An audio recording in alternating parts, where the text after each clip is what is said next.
Families of adult nature and may be inappropriate for persons under the age of 18.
Out of your mind.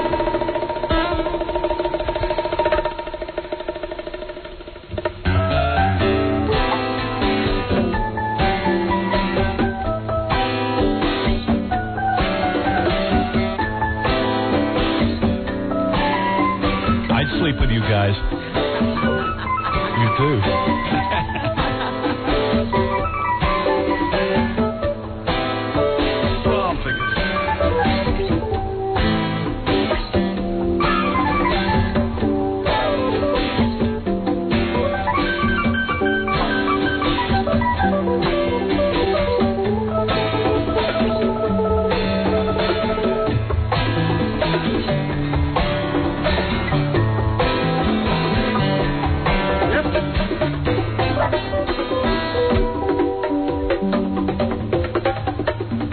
Somebody tell him it's over. Yeah, Emerson Lake and Palmer. All right, now that's a nice job. Hello, and welcome to another Howard Stern show. I'm Linda Georgian, psychic to the stars. You're about to listen to the Howard Stern show. During the show, I predict that Howard will see about 2 naked girls, complain about his wife. Robin will lecture Howard about some cockamamie thing that he said. Jackie will throw up 2 plugs. Gary will screw up about 3 times. And as for Fred, make your own prediction. After all, there are some places even the spirits will not go to. Here's Howard Stern.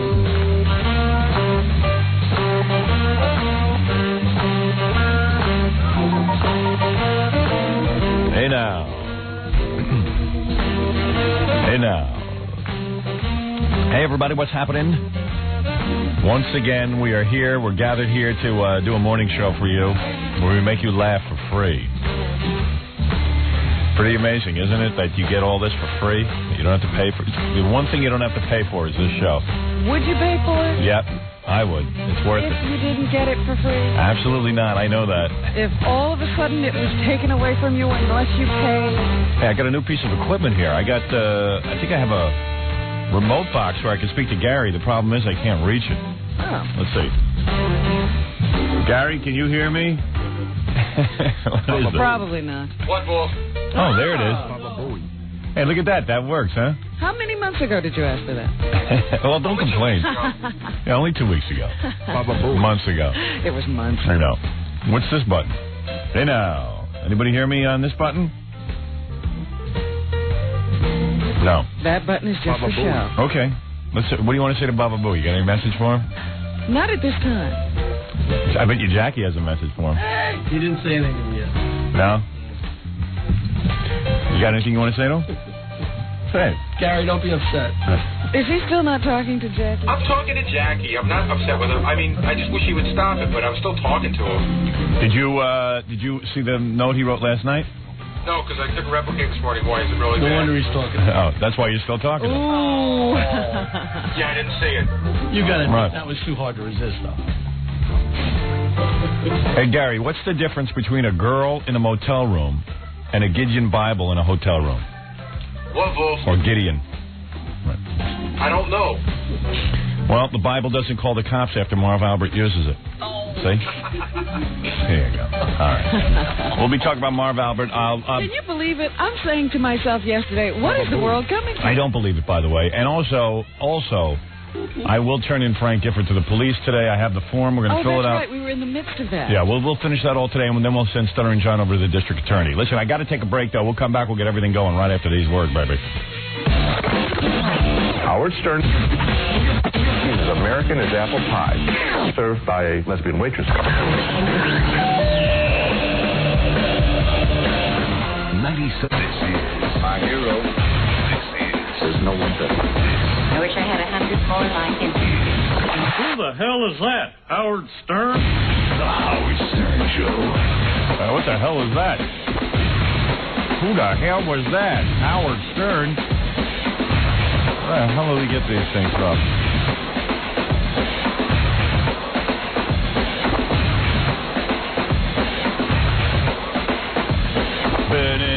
Come on, everybody, let's get up and dance. I'm just looking over this form from the district attorney's office. This is a special prosecution bureau complaint form.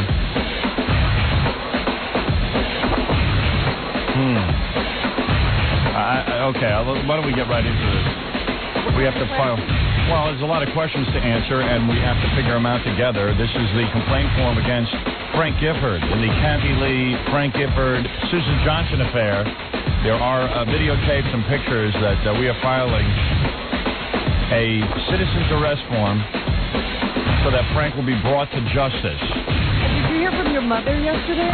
Yeah, I spoke to my mother. And what did she say? She goes, well, Frank Gifford, the police said that Frank Gifford will not... My mother doesn't want me turning Frank Gifford in.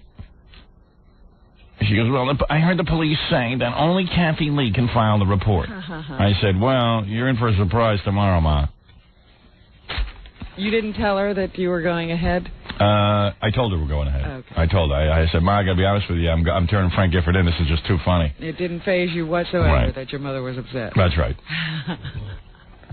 Should I get a lawyer on the phone to help us, or Dominic Barber? Dominic. Dominic, much more fun than a lawyer. Hey, what's the difference between Marv Albert's bowling ball and Marv Albert's woman? The bowling ball's 3 inputs don't complain? No. Marv can't leave teeth marks in his bowling ball. Hey. Did you hear the request that Marv was making? What is the request? Apparently, he wanted this woman to satisfy... Oh, that. Yeah, wait, I'll read it. Here, I love the description in the newspaper. Yeah, that's cool. Yeah, sure I did. Are you kidding? Wow, Marv, what's under that wig? What kind of thoughts do you have under that wig? See, I don't believe any of it. You don't believe he wears a wig? No, that I believe. That I believe. I don't know, man.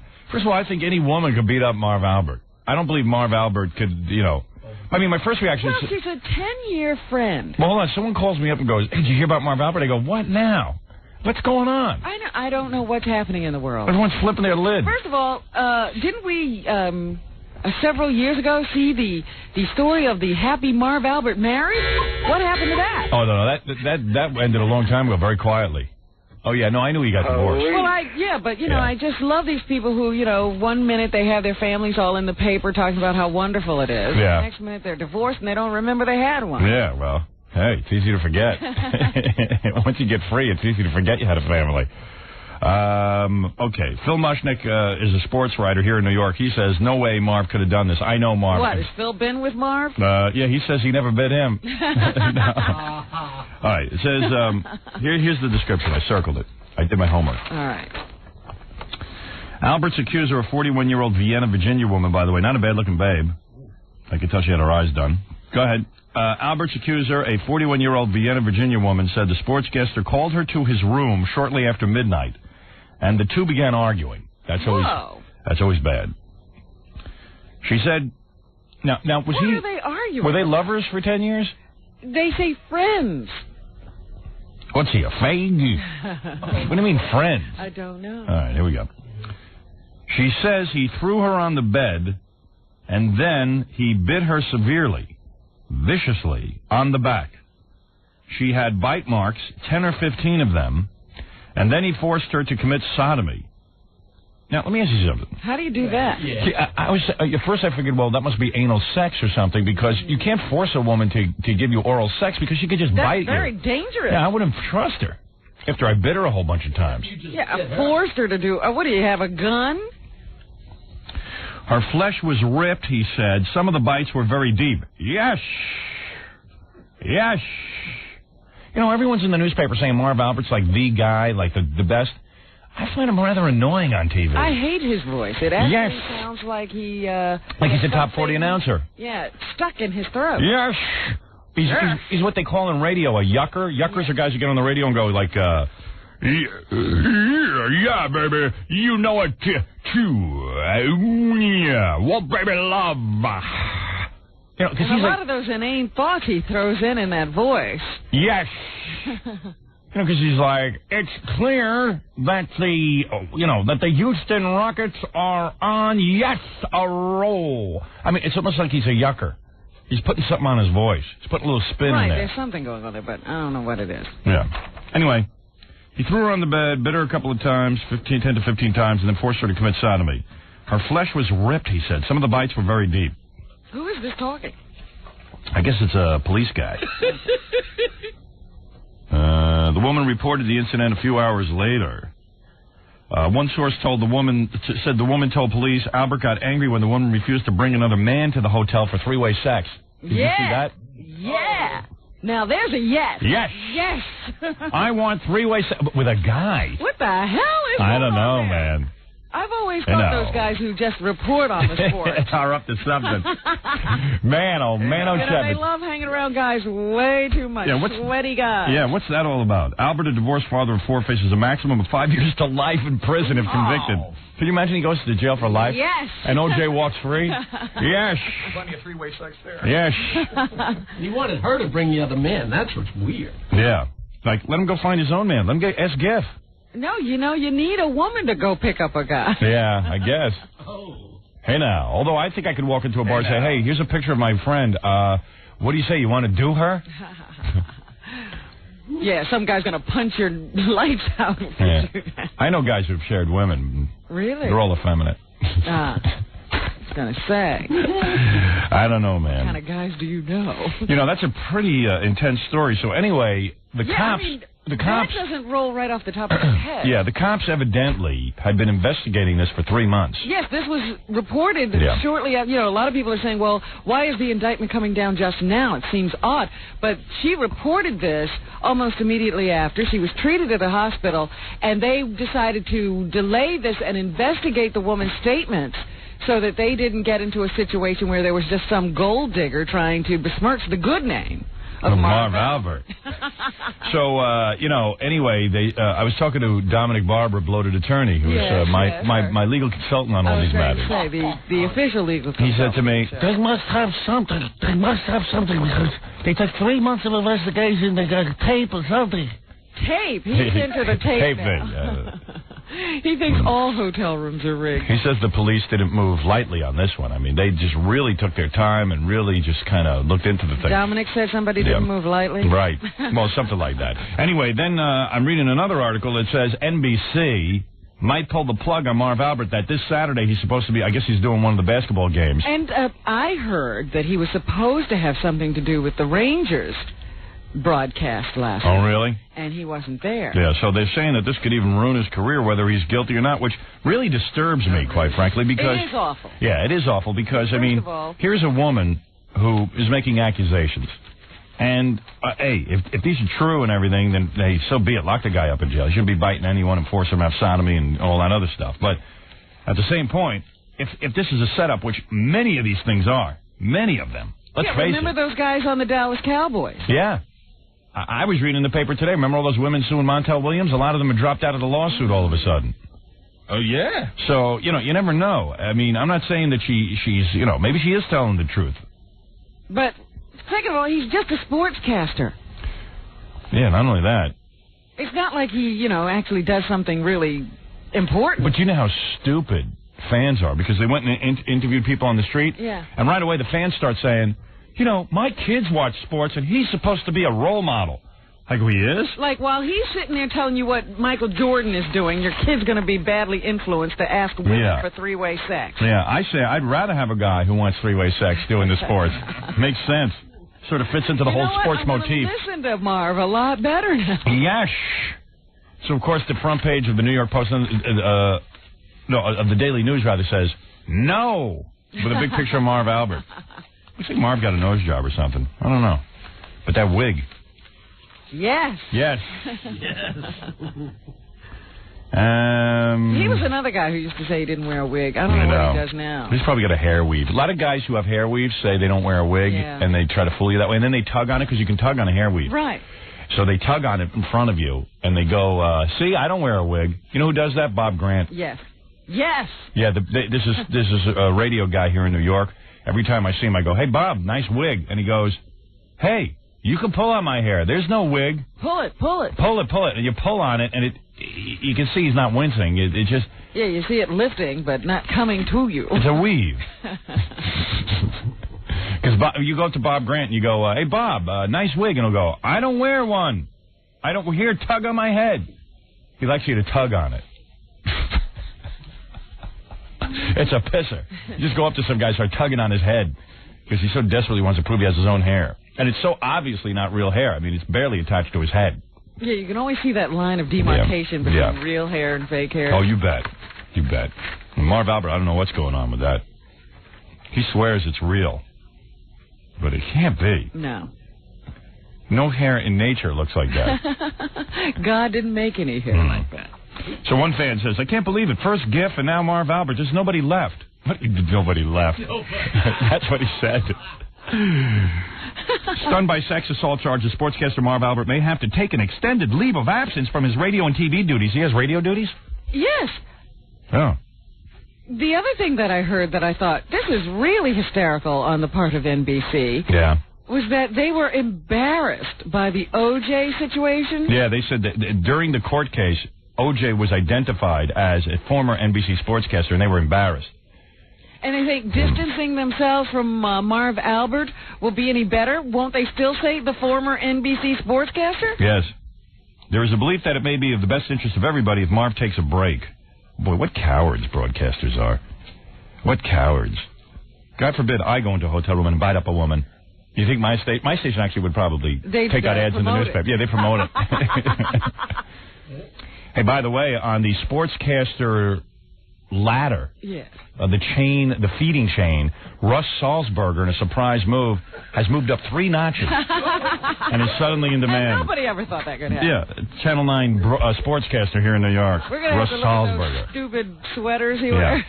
NBC executives met behind closed doors yesterday for most of yesterday to debate Albert's future without reaching a decision. Could you imagine that meeting? All of the NBC perverts sitting and figuring out what to do. Scratching their heads, wondering what's wrong, what's the problem. Officially, NBC Sports said it would conduct a full review of the allegations, like they're policemen, before deciding whether he should continue announcing his games. He should absolutely continue, innocent until proven guilty. He has not been charged with a crime even yet. Is that right? Well, they haven't arrested him. Virginia's very happy to just say Marv can turn himself in. Yeah, this is a very tough situation. NBC was embarrassed about O.J. This is very terrible. The network wants to be completely fair to Marv. He's one hell of a broadcaster, arguably the best play-by-play man in sports history. Really? You know, they always say that. Remember when Brent Musburger was the man? Yeah, then they fired his ass and they found a new guy. Never the man again. Right. Yeah, what happened to him? What happened to Brent Musburger? I don't know. He was supposed to be the God's best gift to sports. I think he started to believe it. And then he put in all kinds of demands, and they said, you know what, maybe we can do this without you. I heard they were going to bring in Alan Rosenberg to replace him. Yeah, what? See, Marv's really the man in New York more than any place, because not only does he do the national stuff, but he also does Knicks and Rangers, and then he has the sportscast as well. So you see him all the time. And he's been doing it for like 25 years. You know what would be really cool? If NBC let that girl who he bit do the play-by-play on Saturday. His job? Yeah, take his job. That would be retribution. You know, he's got kids that do it now. What, bite? No. Is that something that you inherit, or it's just learned?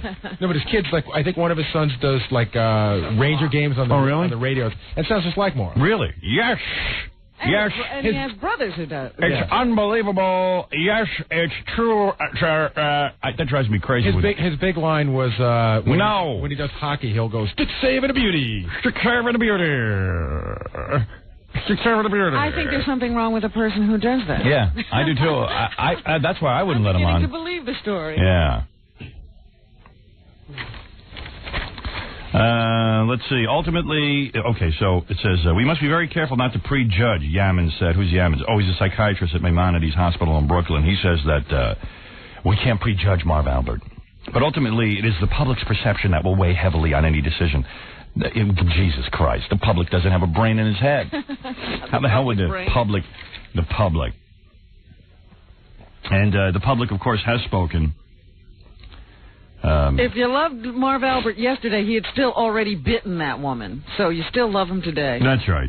There you go. Already a guy in the paper goes, I don't know what could have driven him to lose it like that. You don't even know if he did it. Quote, all these announcers are getting into trouble lately, said Melissa Palma, 24 of Philadelphia, alluding to Frank Gifford's alleged dalliance. Another one bites the dust. Garden soda vendor Habib Ullah, 29 of the Bronx, said, adding, if you play, you pay. But I'm getting advice from Habib Ullah. Yeah, we're questioning him about things now. Yeah. If you play, you pay. The garden soda vendor, big quotes in the newspaper. You know, it's like, well, gee, dude, convicting the guy already? Yes.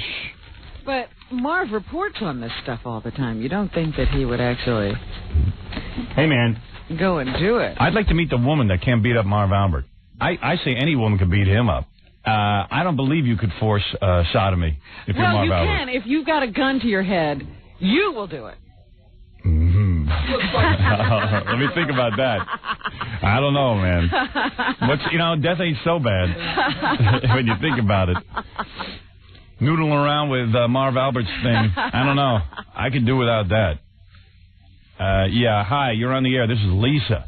Yeah. Yes, Lisa. I would like to know who's making a lot of money going from celebrity right straight through.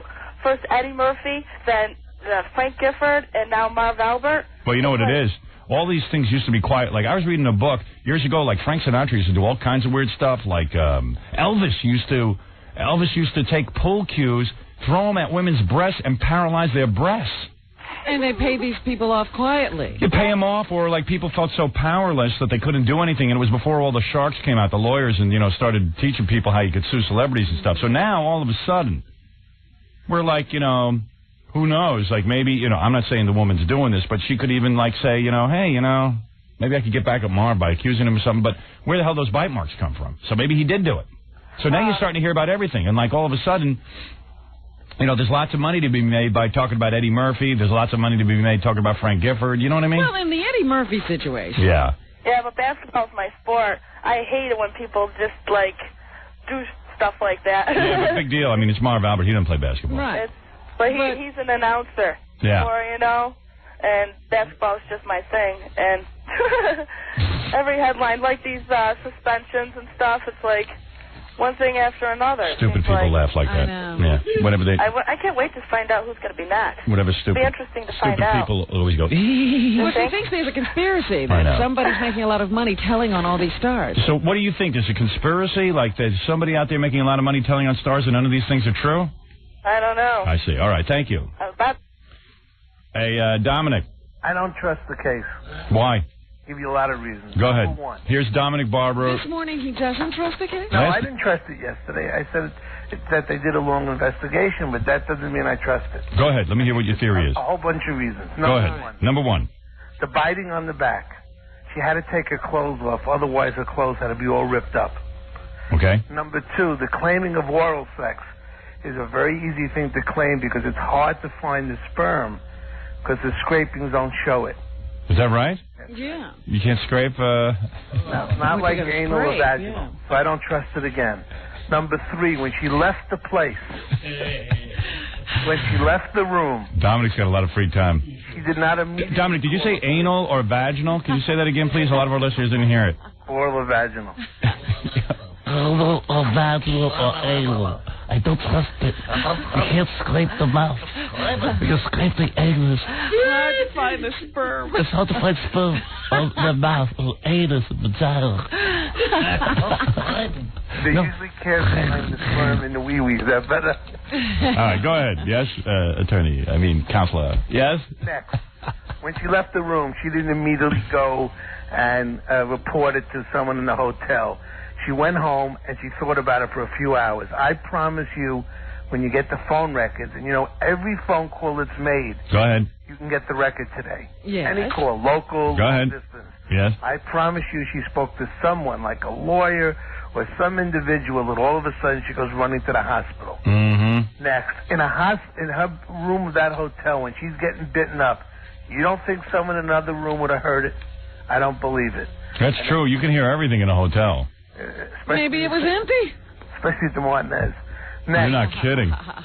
I also don't believe. Now, of course, in terms of proof, you say, well, wait a minute, Dominic. Why didn't he go down there and defend himself before he got arrested? Right. Because teeth marks today are as easy to prove as fingerprints.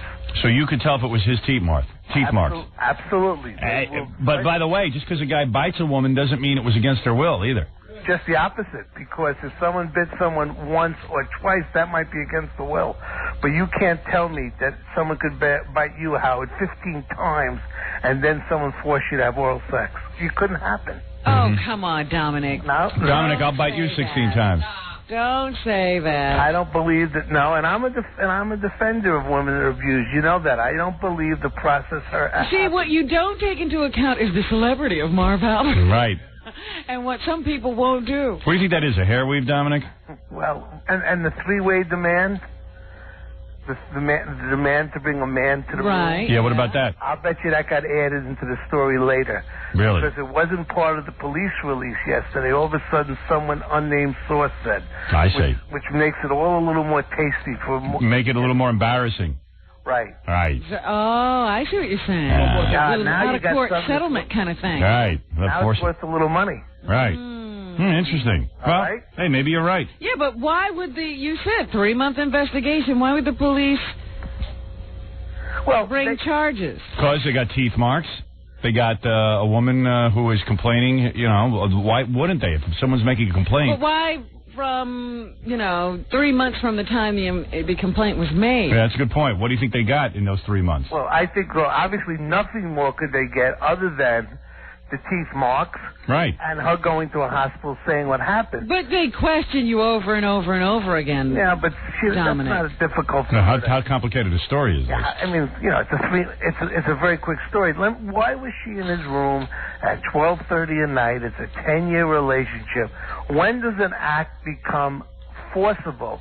When it is in the past very agreeable. So what do you think will happen? Do you think that Marvel gets suspended for a while, or that I don't know, but I'll tell you, anytime you go to a southern state for a trial, yeah, he's hired this guy Braffman from New York, but I'm sure who's a great lawyer, probably one of the best in New York. Right. But he'll get local counsel, and that was announced yesterday. And you know why that is? Yeah, because they don't like Jews from New York and Virginia. Don't offend them. Right? Don't ever forget that. Yeah, you don't want to Bramfman.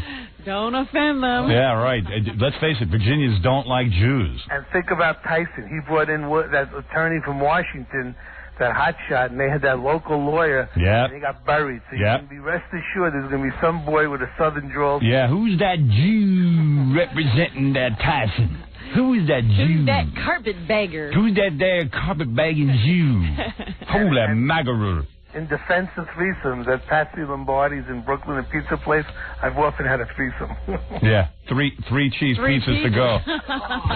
Dominic, why don't you stay on the line? You can help me fill out this form. What is it called? The 61? The 61 form. No, don't you have the form to make a citizen's arrest? I have District Attorney of the County of New York, Special Prosecutions Bureau complaint form. Okay. I got a complaint form here to fill out against Frank Gifford. You want to help me with that? That's my pleasure. Oh, wow. And contrary to your mother's beliefs, most people seem to be for this. Yeah, I haven't met one person who's against it. I'll tell you that. Hold the line, okay, bro? All right. Hi, this is Robert Blake, and you're listening to Howard Stern, and I'm not. Eagle. Howard Stern. The shock of Howard Stern. This is a journey into the mind of Howard Stern. Hi there. Remember me? Stern. Hello. I'll say, baby. For 9 outstanding years, she's reigned as the queen of comedy. Today we live in what I call a cash for trash world, where anyone at any time can stand up and say anything unkind, unfair, or completely untrue about you.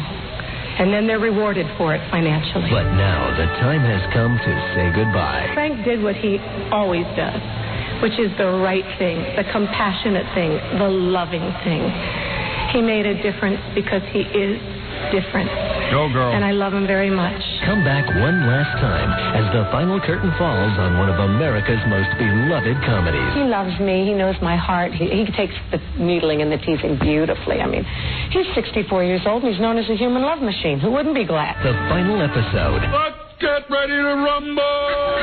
ABC tonight. I'm a wife. I adore my husband. I bet you do, honey. You know what would be cool? If Marv Albert bit Kathy Lee. Now, that'd be good. And wanted Frank to be in on the police affair. Yeah, I'm not kidding. That'd be pretty cool. Hello? Hello? Yeah, what's up? Nothing. I'm waiting. It's Howard. You're on the air. Oh, Howard? Hi, Yeah. how are you? Okay. I wanted to say something. I don't know if Dominic Bauer is still on the air. Oh, yeah, Dominic's there. Hey, Dominic, you there? Yes. Okay, let me tell you something, all right? I have been a victim of domestic violence, and you don't know what you're talking about. You're talking from a typically male point of view, all right? Yes, men do bite. Sick, cowardly males who are into domestic violence do bite. You know what's weird, though, honey? I can't believe... how he looks when he's, like, doing your little sports cast and everything, but you don't know in the privacy of a hotel room no wonder how her men husband can bit her. get, all right? I'm a stripper. I've been there, done that, okay? Bite marks, they take like 3 months to go away. But yes, you can still tell them. If he bit her 15 times on the back, I mean, that's... You've been bitten 15 times? Have you been bitten? Yes, I have. Really? Yes, I swear to God. Over 15 times? How's a guy sit in a room and bite a woman 15 times? First of all, you know what it's called? It's called a guy who is so sick that they fight like a cat scratching woman. Okay, really? That's what it's called. All right? And... it's called, I don't know if I could say the word, but like a big pussy is what it's called, all right? Yeah. And you can say that, baby. Okay. I got to be honest with you. I'm ready to bite you the way you're talking. No, that's a different type of bite, okay? Well, I don't know, man. The story rings a little fishy to me just because, I don't know, man. Like, Marv Albert. You're thinking of a highly...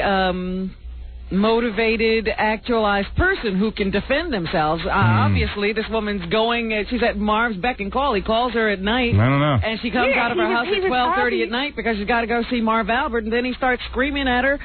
They have an altercation, and people do bite in the midst of That's exactly what happened. And how much you want to Doesn't it sound fishy to you guys? Yeah. Oh, everything sounds fishy right? to you. How do you bite a girl 15 times? And how do you hold her down, bite her 15 times, and then say, now let's have oral sex? Oh, you beat her up, and then you say, now you're going to have oral sex with me? Oh, that's not possible. I don't know. She didn't say he beat her up.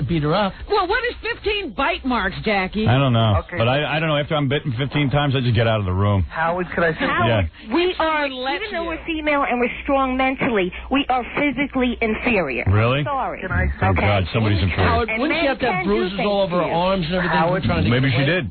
Maybe she did. Yeah, you didn't examine her.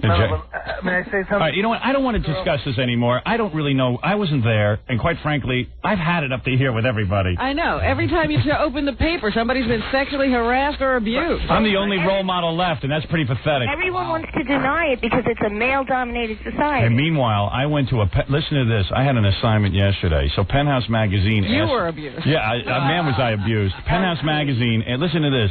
Penthouse Magazine says to me, would you come over and direct a photo shoot? And this is the one time you don't complain about all the work you have. Yeah, right. Well, actually, I did complain, but it was, it was like bull complaining. Right, yeah. Very fake. So I go over, there's these two hot pieces of ass that Penthouse hired. They picked them out? Yeah, they picked them out. Now, see, you're the type who would go psycho in a hotel room. Who? You. Me? Yes. What do you mean? Exactly the type of mentality. Of what? What did I do? Because look at the way you talk about women. Honey, I've been in hotel rooms with some of the most beautiful naked women in the world, and I've never gone psycho. People were around. Bull. That's not true. I've been there when maybe Marv Albert doesn't have. Honey, let me tell you something. I could produce 3 or 4 women that I've been alone with. Okay, I've even told my wife about it. I could produce women who've gone to Howard's room to seduce him, who've been thrown out, turned away. Yeah. maybe Marv Who was that? Albert didn't have as much. I'm trying to help you. No, but that is true. That is actually true. You do happen to know that. That's true. I'm telling you. I think I'm a homo. I'm not a pervert. I'm changing my ways, though. I tell my wife I'm cheating. I cannot resist. You're gay. No, I'm gay. I'm gonna cheat with a man then. I don't care. I'm cheating with somebody. Howard, let me say something to her. What? This woman who, as she said, she's a stripper, I think she made good points in reference to what could happen to a woman that's forced. But this is not an innocent little lady, Robin, coming up to the room. Who is an Wait a minute. Wait, let me talk to him for a second, Robin. Well, let me just say something. We can't assume that every woman who gets bitten was, you know what I'm saying? We can't assume that every time a woman says the story that it's true and the guy is, but we and the can't guy's always lying. say it's impossible. I'm not saying that either. It just seems improbable. Fishy, that's all. Seems a little fishy. The hospital on the TV, they have medical records. They didn't indict him for 3 months. Honey, let me tell you something. I know that there's so much physical abuse toward women in our society. It is unbelievable how much But there as is. someone pointed out in the hall a few moments ago, in the Dallas situation, there was a woman who came forward. She had all kinds of detailed descriptions of how she was abused and held down, and there were videotapes, and it all turned out not to be true. And these women, and let me tell you something, the woman in that case should have been put in jail for life because she ruins it for women who are really physically abused. And by the way, she had marks on her body in that. That's right. What is it? And this is why, once you make these accusations, no matter what happens, it doesn't matter. Because in the case of the Dallas Cowboys, everybody was calling and saying, those guys paid that woman off. That's why the whole story was. You can never win. Still believes it's true. No, there's obvious gold diggers in this Does world. anybody want to hear about my penthouse shoot? No, we don't. I mean, really, we're not going to solve the Marv Albert case here, okay? Let's get real. No, look, And if you think I'm going to have a serious discussion on physical abuse, you're out of your friggin' mind. I got an audience to entertain. I can argue this. You can argue it to the wall, sweetheart. I ain't going to listen to it. It's Spousal Battery Wednesday. Yeah, you know what? Why don't you call up the Charles Grodin show with his one share and let's yeah. Howard, call up the Tom Barnyard show in Minneapolis. He must be having a serious discussion this morning, that little creep. Hey, how's it feel to have your ratings disappear, you fat jackass? Now, why are you talking about Charles Grodin? Ah, shut up. You're not even staying with the program. Did he bite someone? Oh, if I could bite you, you would be finished. Oh, bite me. You wish. Oh, yeah, well, as Marv said, suck it! Suck it! Now, wait, listen. You bitch! It's my Marv Albert impression. That's the type of criminal mentality. Deep down inside. So anyway, I go over to Warren Tang's. Who's Warren Tang? Warren Tang is a penthouse photographer. Oh. Guy's a Chinaman. He's about 3 inches tall. That's not right. He looks like, what's not right? That's not right to say a Chinaman. Well, what are you supposed to call him? He is a Chinaman. He's no, not Chink. He's a No, that's not right, okay? Well, that's not a derogatory thing, Chinaman. They went to the Fuzzy Zeller School of... Yeah. How would you like if they called you Jew Italiano or something? Jewy Jew man. I like that. I think that's funny. That's not right. He's a Chinaman. Of course it's right. He even says Chinese. it. No. He's of Chinese He's a Chinaman. He's a Chinese man, a Chinaman. He's Chinese persuasion. You know what, honey? I've really had enough of you. You bitch. Oh. No wonder when men bite. Hey, watch it. Well, come on. Look. You'd bite her. You should be able to control yourself. Warren Tang is... Hey, Dominic, you there? I am. All right. You know, the jury could come back guilty, not guilty, or Jewish. Yeah. All right. What? He's just so unfunny. You know, you're just not a comedian. Yeah, just stick to the law. That's when you're funny. All right.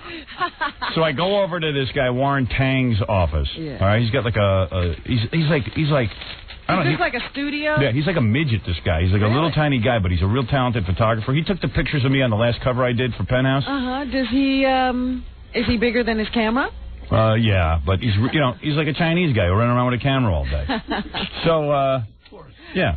Those are Japanese people. I wonder what he is.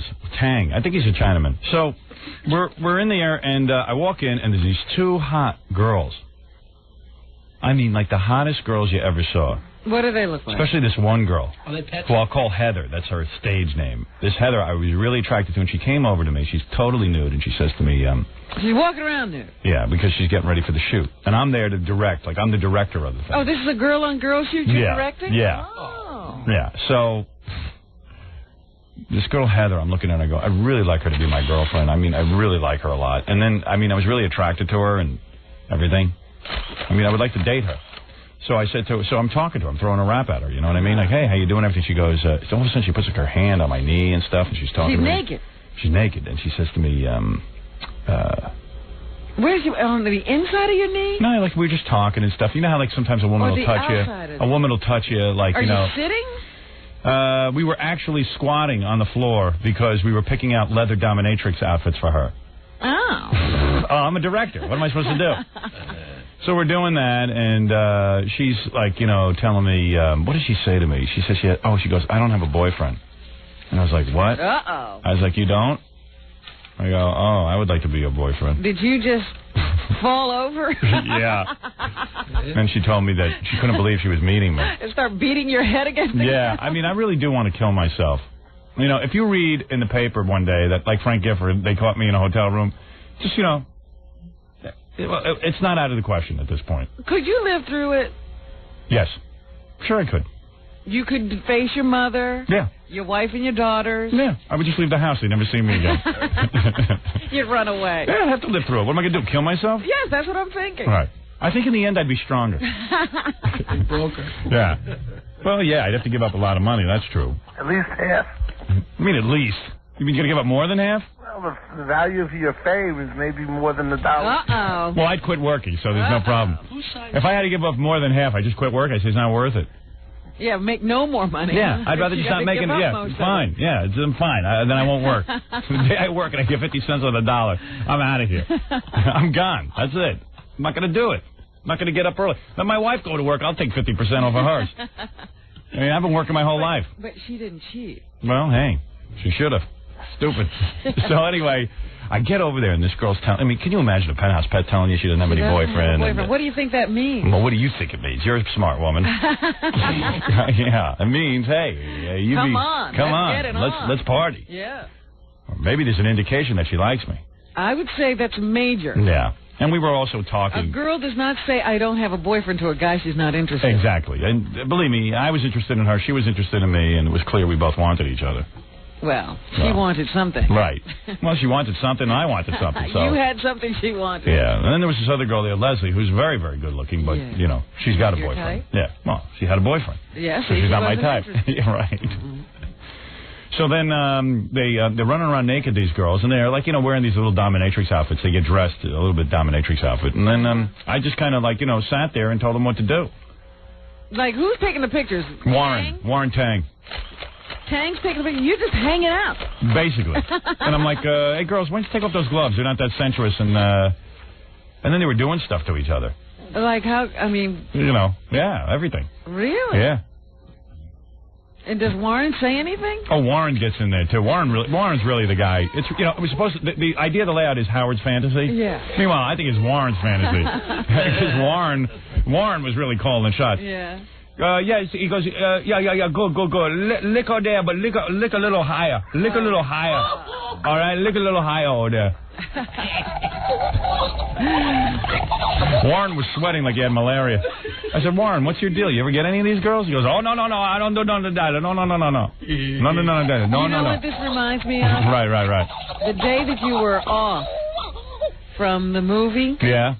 Oh, and you showed up on the set anyway because it was the day of the lesbian orgy scene. I finally had one day off. I didn't have to do radio, and then that's the day they decided to shoot the lesbian orgy scene, which, by the way, was shot a lot longer than what you saw in the movie. So, of course... he shows up. Yeah, and I'm there, and everyone goes, well, what are you doing here? You have a day off? And I go, oh, well... I thought you might need my help. I needed to see this. You bastards, you have to do this on my day off? You can't do it on the day I'm here? Creeps. They did that to me on purpose. I hope Betty Tom is personally responsible for that. You are so transparent. Damn. Yeah. Hey, Sammy Hagar's coming in today, Dominic. Wow. I'm thrilled. Yeah, all right. Wait a second. Let's, I can't wait to hear the whole story, the breakup of Van Halen. It's going to be cool. That's going to be good. Yeah, how they told him and everything. Yeah, we're going to go through it all. That's like a divorce. You bet. All right. You want to fill this out, Dominic? Sure. All right, here we go. What's today's date? Today would be the 20th of May. That would be 5... It's the 21st already? 5/21/97. All right. Complaint number, I can't fill that out, right? No, they do that. Actually, we should get the article near you because we're going to need some dates and names. Do you have your yes. Yeah, we have that. Research material? Southern John, bring that in to me, will you? He's got it. All right, the complaints, who is the complainant? State of New York. That says complainant and That the would name, be a address, and person. phone number. So we're Well, I the guess, complainant. You know, for the citizen arrest, actually, you would be the complainant, but I'd rather put Stuttering John. Yeah, me too. I don't want my name on there. That's I'm a right, big 'cause star. if anything comes back, Yeah. we'll come back to Stuttering John. Yeah, let John do it. Right, John Melendez. Also known as Stuttering John. We don't need to say that. What's his address? What's the address here? This is 40 West 57th. 40 West 57th Street. New York, right? Yes. Okay. Phone number?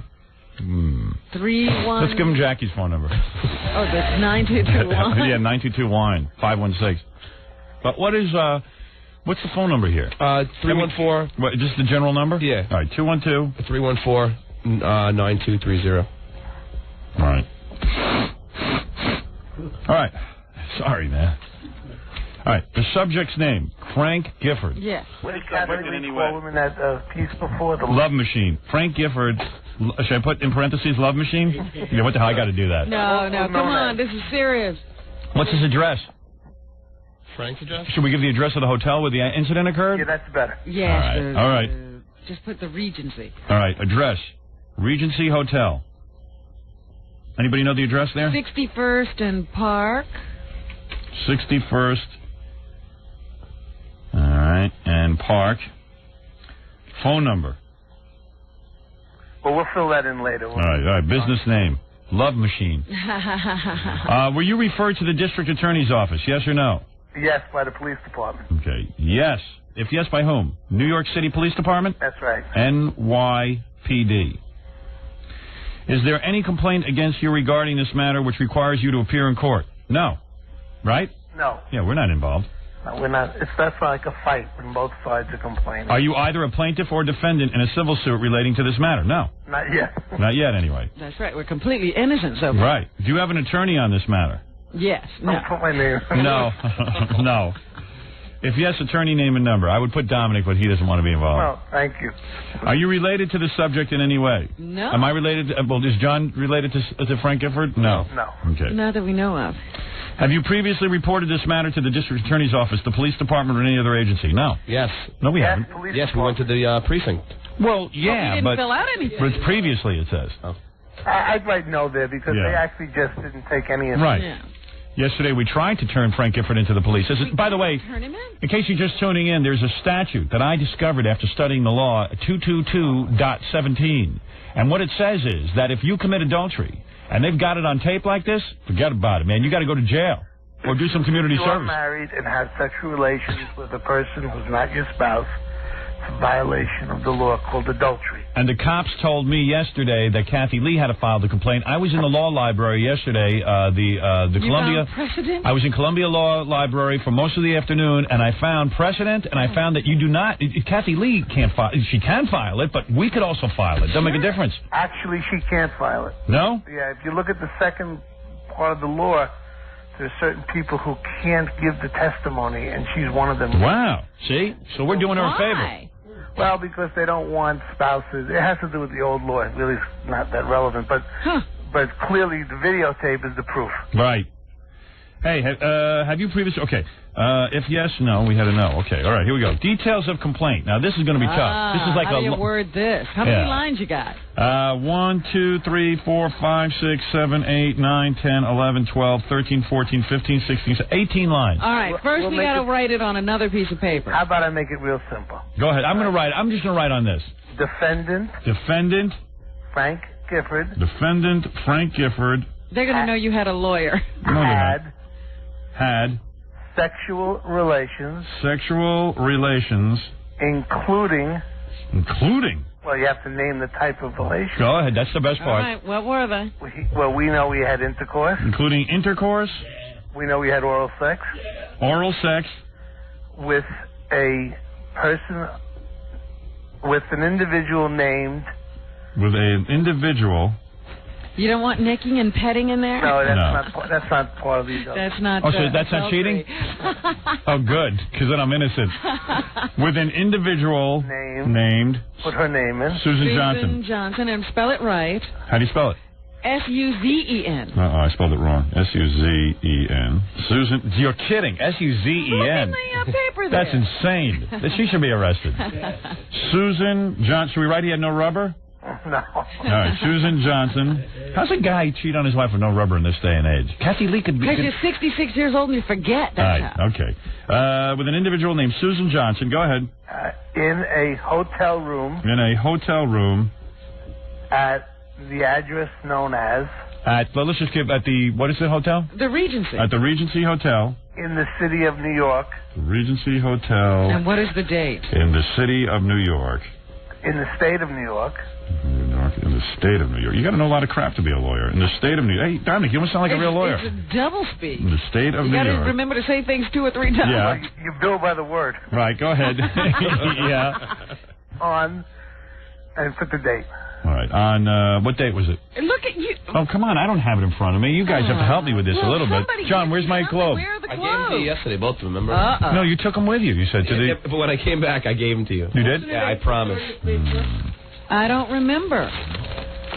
Who cares? Make up a date. No, you can't make up a date. That invalidates the complaint. Oh, get out. No one's going to check the date. It's all in the Globe. Everyone knows about it. Leave the blank date. All right, go ahead. Day on blank, What is wrong with you? Go ahead. But I think it's April something, but I just... All right, defendant Frank Gifford had sexual... I have it. Give me the Globe, please. Defendant Frank Gifford had sexual relations, including intercourse, oral sex, with an individual named Susan Johnson in a hotel room at the Regency Hotel in the city of New York and the state of New York on, and then we'll get the date. Right. Then leave a little space so we can put the date in. Okay. Frank Gifford. Yeah. On this date. Yeah. On. Yeah. Was married. Was married. To Kathy Lee Gifford. Kathy Lee Gifford. Go ahead. And we don't know the date, so we'll say... yeah, who cares what the date is? Don't put in the statement. Frank Gifford... No, you have to put the date in. No, you don't. Frank Gifford on blank was married to Kathy Lee Gifford. That's sufficient. That's sufficient. Yeah, that's it. Yeah. And the date of the incident, I have the... All right, we'll get that. That's easy enough to get. The date of the incident was April 30th. Ah, perfect. That's what we want. On April 30th, 1997. Frank Gifford on blank was married to Kathy Lee Gifford on 4/30/97. Well, there's your complaint. That's it. That's it. Got it all. All right, Stuttering John, come here and sign I these. think. Wait a minute. What? Wait a minute. I think I'd just like to add one thing, one more sentence. Oh, go ahead. Go ahead.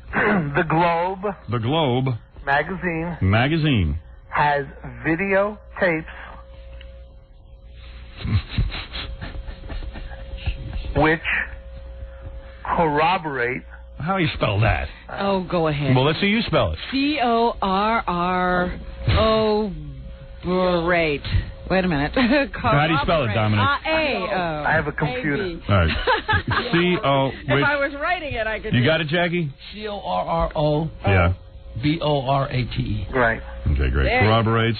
Which corroborates? All necessary proof. Necessary proof. Because I want to prove, how we prove it, we have that. All right.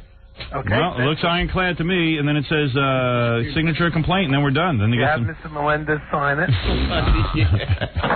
Stuttering John will sign it, and then we're in business, Robin. All right. Right here as an official complaint. And then where do we take this? We bring it back to the DA. To the district attorney's office. Right. What happens? And they then will either issue... Throw it out.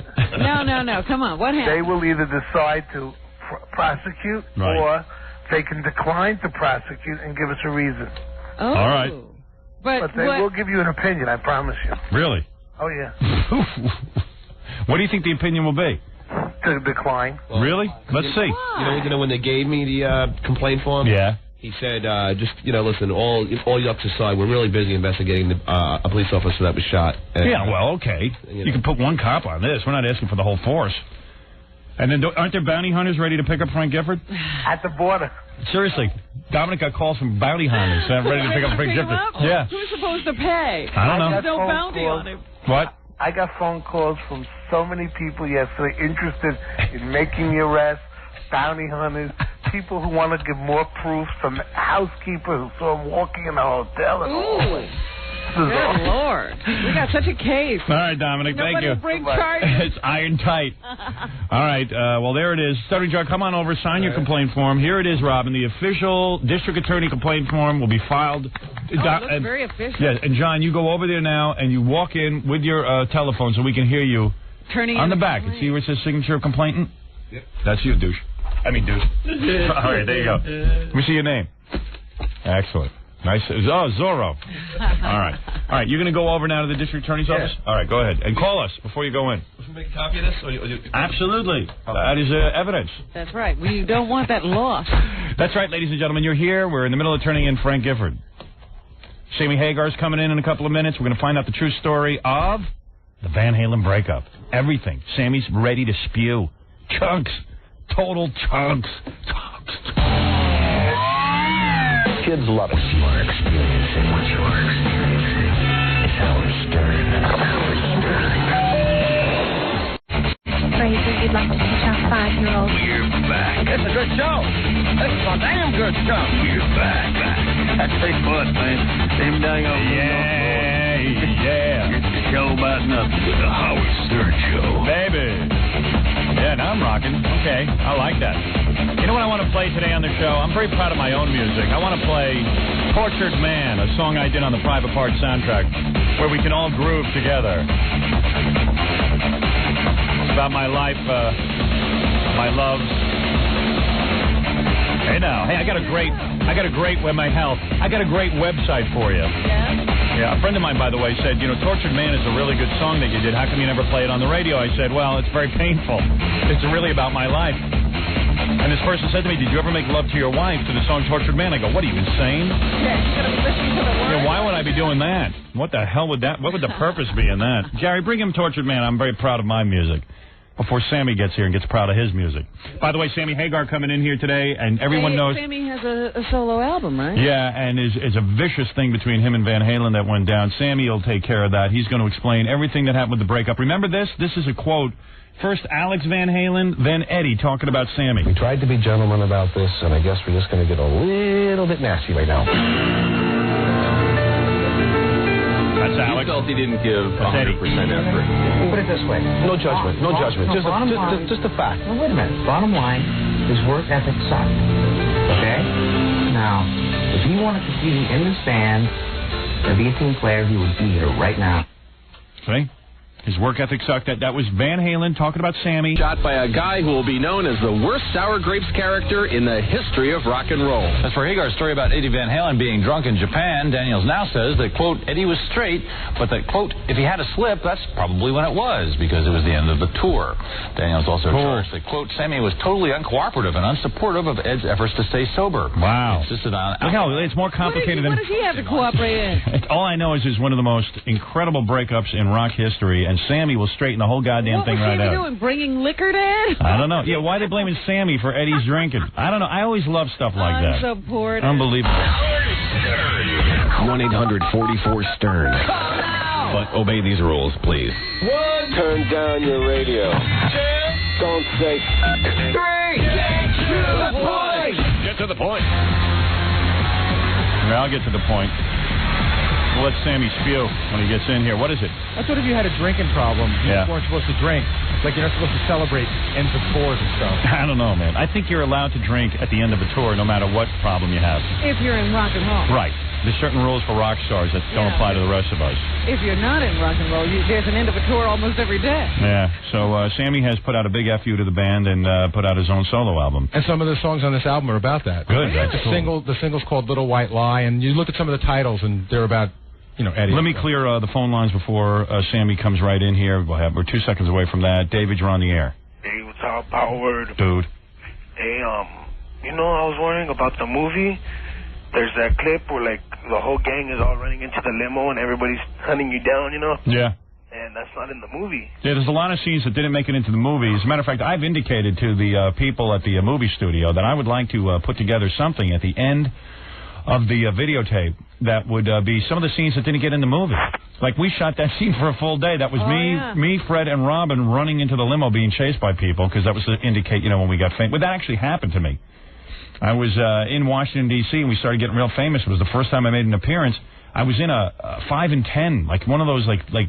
It was in a mall, wasn't it? It was in a mall, but wasn't it? It was like a Woodward and Lothrop. Yeah, like to me that's like I think it was lower scale than a Woodward and Lothrop. You think? Yeah. I think. You remember because they were running through the aisles knocking over racks? Well, anyway, all I know is we're standing there, and all of a sudden people broke through the plate glass window and started chasing us, and they snuck us out the back. So. But I always remember the clothes toppling over, that were hanging on racks. But in movies, when they start to bring them down in time so the thing will move fast, a lot of stuff gets cut out. But I'd like to show you a lot of the scenes. Like we shot Bestiality Dialect. We shot a whole bunch of stuff. We shot a whole bunch of stuff. I got to show you Jackie's acting. That was Jackie's big line. I know, got cut out of the movie. You know, stuff like that I would put on the videotape. So I'm talking to them about it. I was talking to Ivan last night about it. Okay? Howard, has anybody got that CD, the gold CD yet? No. No. All right. No, not I from probably have it in my house, just haven't opened it. Yeah, it's the Private Parts soundtrack. There's a solid gold CD certificate somewhere. And they're in the record store, so if you want to pick one up. It also has a lot of clips from the movie and cool stuff like that if you want, if you're answering machines and all that kind of thing, So. Yeah, I checked out that AJ thing yesterday. It was like a quick 5 seconds and that's it, but... What's he talking about? I don't know. Oh, I know what he means. American Journal. Oh, yeah. AJ. David, you're on the air real quick. I got Sammy Hagar in the next room. I'm anxious to talk to him. Go ahead. David? Hello? Oh, Ron. Yeah, this is Howard? All right. Thank you for the call. Hello? Maybe let's just talk to Sammy Hagar. He's in his own mind. Let's talk to Sammy Hagar. Why are we talking to these folks? I got the Nielsen thing. Oh, you got a Nielsen book? Yeah. All right, here's the following shows that deserve ratings. All right. All right? Just don't even bother watching TV. Just fill it out this way. Babylon 5. Of course, always in first and foremost, the E! Show, okay? With, our E! Show. Yeah. All right? Right. Fill it out as much as you can for the E! Show. Right. Babylon 5 rocks. That's a great show. Robin likes X-Files. Give them a nod. Although I can't stand, I don't like that David Duchovny's a star. It just bothers me for some reason. It won't be long. It won't be long? Okay. What? What night is Babylon 5 on? It's on the weekend. I think Saturdays. I tape it, so. With your local listings or something? Yeah, check the listings, dude. I'm not a TV guide. Fine. Babylon 5, Melrose E-Show, Place. Melrose Place, definitely Beverly Hills 90210. X-Files, don't forget that. And forget the Larry Sanders Show, because you know what? When Gary comes to town, I always pay that guy homage, and he never comes in on the show. What's his problem, man? There's no bigger promoter of that Larry Sanders Show than me. I told you he really got cold when I asked him to do the show live. Yeah, so forget Larry Sanders Show. Stop giving him ratings, even though he didn't get ratings. Even if it was a great show. It's the best show on television. About Third Rock. No. That's for fags. Yeah. Third Rock from the Sun is for fags. Hey! Why don't you put a dress on and watch that? What about The Nanny? Well, yeah, Fran's been a good friend. Okay, The Nanny. All right. Who else has been a friend? I'm trying to think if we have any other friends. Third Rock. Third Rock. No, forget Belzer. Belzer's doing doing TV commercials for other radio stations in Baltimore. Something wrong with Belzer. I think he's got a screw loose in his head. He's missing a nut. He's missing a nut. That's true. That's true. He only has one ball. Don't you watch Baywatch anymore? No, I never watch Baywatch that much anymore. I got tired of that. You're a Baywatch Nights man. Yeah. Yeah, I graduated to Baywatch Nights. I'm more mature than the average Baywatch person. So that's it. No other show. No, that satisfies my shows. Oh, you could give What about Star Trek Voyager? I thought you liked Friends. Oh, don't give Star Trek Voyager because Kate Mulgrew can't stand up to her children and come in here. Screw her. What do I like? Friends? What's Friends? That stupid show. Oh, Friends? Oh, yeah. I watch that. Yeah, but they don't need ratings. Yeah, forget that. Oh, you don't watch ER. If some of these girls were coming to have sex with me, then I'll give them some ratings. What about Late Night? Yeah, well, that's a tough situation for me. I love Letterman. Yeah, but we can't vote against Jay, can we? Yeah, I mean, that's a tough one. Do ER, man. It's great. ER, no way. It's great. Come on. That's for fags. You're ER. You're a fag. That's for fags. ER. What's the matter, Jackie? Hey, Want to be an orderly? Let me give a shout out to the Millennium people. Get that show. Millennium, Robin says. I've never seen it. That's a great show. You know what? I'll probably come around on that show, so let's keep it on the air. Any other shows? Quick. No, Fred, I just did a 20-minute rap on Gary Shamus. I'm sorry. Where are you doing the show? Are those headphones working? It must be broken. I'm sorry. This isn't working? I know he doesn't listen to the show. I know it. But he's got headphones. I think he's listening to another show. I was. He's waiting for Sammy Hagar. He didn't care about any of this. He's All right, writing dude. music or something. Yeah, that's it. I'm getting Sammy in here now. Let me get my rock star look together. I'll think of shows while you... Get my look together? Do you want to give Geraldo any ratings? Nah. The daytime talk show? No, I don't want his head getting swollen. He doesn't need any more ratings. Any of the morning shows? I wish you could take ratings away from people. Like Rosie O'Donnell. That's enough ratings. What about, what's his face? Who? The King of the Hill thing. Oh, Mike Judge? If that guy's still listening, give Mike Judge a little help. King of the Hill, I don't see that in the ratings this week. All right, man, this is cool. Sammy Hagar's got a brand new CD. It's called Marching to Mars. For a guy who's been accused of having no work ethic, looks like he got down to business and put out an album. Right away. I can't wait to interview Sammy about all this. Sammy, looks to me like you got a work ethic. You got a CD out. There's a work ethic. What are you doing? You drinking? No, I brought you this. Oh, what is that? Back from Cabo for my class. Oh, I know. You guys are into that Cabo thing. Cabo Wabo what? Hey, Sammy. Did he bring you water from Mexico? I'm not drinking water from Mexico, dude. Sammy brought me water from Mexico. What are you trying to tell me? What kind of thing is that? No wonder you got a problem with Van Halen. That water will kill you. No, what is that, tequila? Yes, sir, it is. Wow. The world's finest. Wow, isn't that nice of you? Has it got the worm in it? No, man, come on. It's real tequila. What do you mean? You're saying a real tequila doesn't have a worm? No, it's made from pure agave cactus, no sugar, no water, no chemicals. Is that right? The worm is in mezcal. Why don't we get drunk this morning? Yeah. Again? You drink, right? Yeah, but not during the day. Right. Oh, is that how you were being unsupportive of... Van Halen? Hey, by the way, that's a nice Eddie? bottle. It's beautiful. This is really nice. Thanks, man. It's the world's finest. I'm dead serious. Why don't we get drunk on the air tomorrow? Anything. You really? Smokes anything. We're going to do that tomorrow. Ovens. Robin, go ahead, get drunk. No, let's do a show tomorrow. Here's my premise. We do some sort of contest where if you get a question wrong or something like that, you got to take a shot of this fine tequila. So every time you say something bad about someone on this show, you have to have a shot of tequila. Yeah, but that should have brought it wasted. We'll be wasted in a minute. The whole show's about saying bad stuff. Just in a wheel, Howard. Just Yeah. in a wheel. All right, Sammy, let's get down to it. Here you are. You're not afraid to show your face publicly. No, sir, I'm not. For a while, I thought maybe it was a public embarrassment that you did. Yeah, because we tried to talk to you, and you weren't talking. You were in Hawaii at the time. I didn't have a record done or anything, and it was really nothing to talk about except for garbage stuff. Right. But now there's a positive thing. All right, you got to go through this with me because I'm dying to ask you. Oh, no, Howard, you're actually going to try to get me to tell... Yeah, all right. Well, look here. Let's go through it and see what we can find out. Who's going to come busting through that little thing? Nobody, man. You're safe. No, all right, like Sammy, listen to me. All right. For the last few years, I don't know how many years, 10 years or something, you've been the lead singer of Van Halen. 11 years, yeah. As a matter of fact, while you were with Van Halen sold more records than even the David Lee Roth years. Right? Yes, and their biggest hits. So you certainly performed well. One cannot say that you didn't perform on the job. Is that correct? And how could you keep a guy for 11 years if he never wanted to work? Right, I think I performed well. Yeah. Okay, you performed well. You were there. You showed up every day for your job and the whole thing, right? However it worked we in saw him. rock It looked like he liked being on stage and stuff. I loved it. It was great. In fact, it kind of seemed like you had sort of given new energy to the band. They were practically performing fellatio on you when you came into the band because it was like, hey, this guy's so good, man. He's not like David Lee. You don't get a lot of energy. He's not giving us. He's not ragging on us. He's willing to use keyboards. The whole thing. Yeah. Right. Okay. Whatever it was. It sounds familiar. Okay. It really does. All right. So what? Take me back. Take me back in time. Then we'll work our way all the way through to the solo album, which you obviously are using as retribution against the band. I like that. I love that. That motivates me, too, in life. Well, see, I mean, if you're an artist, then you write things about what happened. Last year was kind of really weird. A couple of wonderful things and a couple of really horrible things. So I just wrote an album about those things. Talk about this song that you write, the third track. Ride? No, Valerie, You Pig. What is that about? Valerie, stop with us again. Valerie, you slutty pig. Yes. I don't think Valerie had much to do with it. I understand. I know. You're not angry with her. Although you could be. It's fine. All right, wait a second. Take me back. So I was caught by surprise by all this. I thought the band was real tight. Were you? Or were you caught by surprise? Well, yeah, but it was getting ugly the last year. After the tour ended, it started getting like, Eddie was supposed to have hip replacement, and he just walked around with that cane, and Alex had a neck brace, 3 ruptured vertebrae, and I'm saying, 138 shows. These guys are talking about me being like, you're like you're not into it. They're meanwhile falling apart. Exactly. I said, look, you guys go get well, and my wife's going to have a baby in April. Right. So April 1st she had it. So.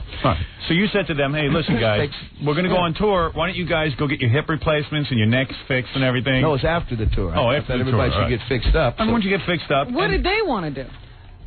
They went right straight back in the studio, and they wanted to record a stupid song for Twister, and then they wanted to do a greatest hits record, and I didn't want to do a greatest hits record. Yeah, now that was the big. By the way, the band looked like after the tour, the band looked like Vietnam vets. That's I'm telling right. you. They look like they've been through a war. It was really. Is it true that a sober Eddie is a sad Eddie? I've never seen Eddie sober, and I heard he's sober now, and I hope he is, but I've never. You don't believe it? I don't know. I want to believe it. I just assumed he's a better guy when he's sober, but I've seen him sober for, a few days at a time and stuff, but Eddie's not. So the whole time you were on this tour and everything, you guys were together for 183 days. Was there fighting going on? Was there arguing going on? No. You guys were all getting along. You guys all shared like hotels and then there was no like separation on the bus or no one talking to each other. No, we always had separate limos because Ed and Al smoke and I don't like cigarettes. Right. And you're the singer. You got to be able to sing. So Mikey and I would have a car, and they would have a car, and no big deal. No, not a big deal. We were fine. Yeah, and everybody would hang out backstage, have fun. Nobody pulling attitudes or no. Every now and then, you just don't want to see each other and stuff. Right. It was totally normal. There was no big deals. Hey, like on our show, we don't want to see Fred a lot of times. I mean, there's no, as much as we love him, we just can't handle it. We need a break. So there was nothing out of the norm going on. Am I correct? No, it wasn't as happy. These Ed and Al were just kind of miserable. Ed always complained about his hip, Al always complained about his neck. They were kind of miserable, and Al not enjoying the tour. I guess not. I don't know. But when you get on stage, they weren't happy. Cool? Oh yeah, they just weren't happy as normal. We weren't like having as much fun. I mean, but other than that, everything was normal. Yeah. Right, it certainly wasn't like some big indication that things are going to go really You guys bad. were not fighting. Right. I just hated the manager though. I didn't talk to him much. You hated Van Halen's manager. Yeah, Alex's brother-in-law. Right, but you had to keep him around because you probably said, "Wait a second, this is just like a snow job, man. How's his brother-in-law being the manager?" Well, there you go. Who else does he manage? When Ed left for he manages Rush as well. Oh, he does. Oh, okay. And Extreme. The band Extreme. Oh, well, there you go. Yeah, that's pretty weird. Yeah, right. Because the new lead singer is the guy from Extreme. That's right. Interesting. Okay. Which is really weird because how does Extreme feel about losing their lead singer? Well, I guess, we're getting about to break up because this guy was doing a pretty bad job of managing them, too. All right, okay.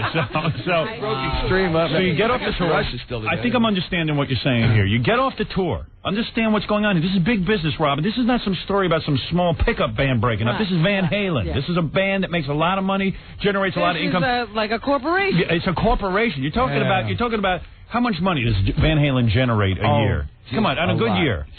Like millions, right? Oh, yeah. I had read that the thing that I can't get around is everybody just a salaried player? No. Or is this a band? No, this was a band, right? You made millions of dollars on this band. Yeah. I heard some of the guys in the band were bankrupt, though. Is that true? I have no idea what their financial Have you ever heard that, though? Nope. Because, want to know how I heard it? When I was no, wait a second. Sammy, listen to this. Sammy was right there and couldn't hear us. Yeah, right. Sammy, but listen to this. When I was Alex is going through a divorce, so he might have some problems, but other than that... But can I tell you something? What? Seriously, when I was putting together my soundtrack album for my movie, I said, hey, wouldn't it be great to get Van Halen involved in the thing? I contacted Van Halen, and they were saying, well, you got to pay them $1 million because they need the money. And I said, get out of here. Van Halen needs the money. I didn't need the money. I don't need money. You don't? No, okay, good. All right. So, isn't that a good position to be in? Yeah, ma'am, it is. I'll you money. First to admit. Are you kidding? I love that. All right, so you get off this tour. Everybody's kind of miserable because there are various ailments or whatever's bothering them, and the drinking is going on and all that. And you said, hey, dudes, why don't we take a couple of months and mellow out here before we get into the studio? Wait, I got to ask one other question. Go ahead. Because one of the things the manager... It's like a press conference. Robin here, Howard.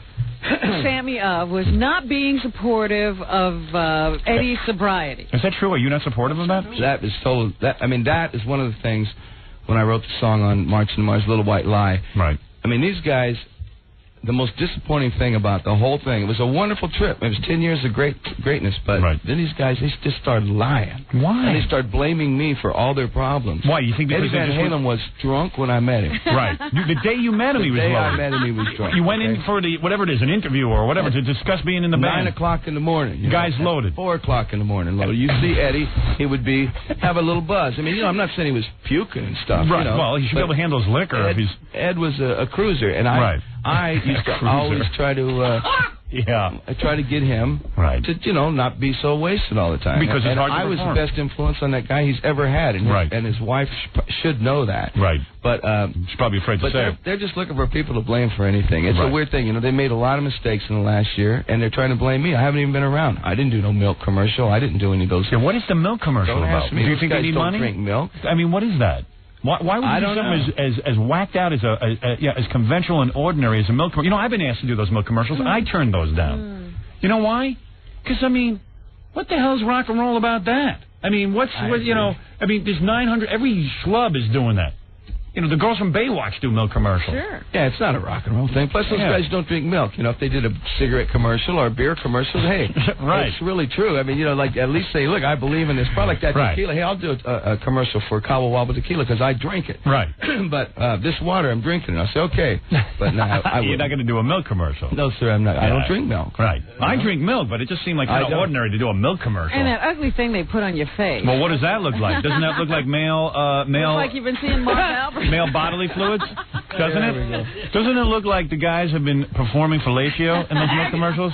Yeah, I don't know what happened, guys. Those guys flipped out on me, Howard. That's the God's truth, man. You don't even know what happened. Great buddies. No, I don't. But let me keep going through the manager corrupted the whole thing, but that's... When did he come into the scene? When Ed Loeffler died, 1994. Oh, I see. So there was a problem there. You liked Ed Loeffler, or whatever his name was. I loved Ed Loeffler, yeah. Right. And what did he die? Die? Came in and started cancer. Oh, that's the same. That's a shame because everything was going smooth. He kept everything together. Everyone, totally cool. Everyone calm because when we saw them, everybody seemed happy-go-lucky. They really enjoyed working together. It was great. Thing. It was totally cool. That's why it's like it's like seeing this movie. Wait a minute. Can we talk about movies, Howard? Yeah, sure. Please. It's like this great movie that had this really, really bad ending. It's like you watch this movie, you go, wow, what a great movie. This is like perfect. What a smash. And then the end, you go, whoa, why did they end it like that? Now, there was no need. Sideways thumbs instead of two thumbs up. Breaking up is never easy. But here's the point. So you're telling me the guy said, hey, we want to go right into the studio and start recording an album. And you said, hey, wait a second, you're missing... No, not recording an album. We want to go right in the studio and start and do a song for a soundtrack. I'm going...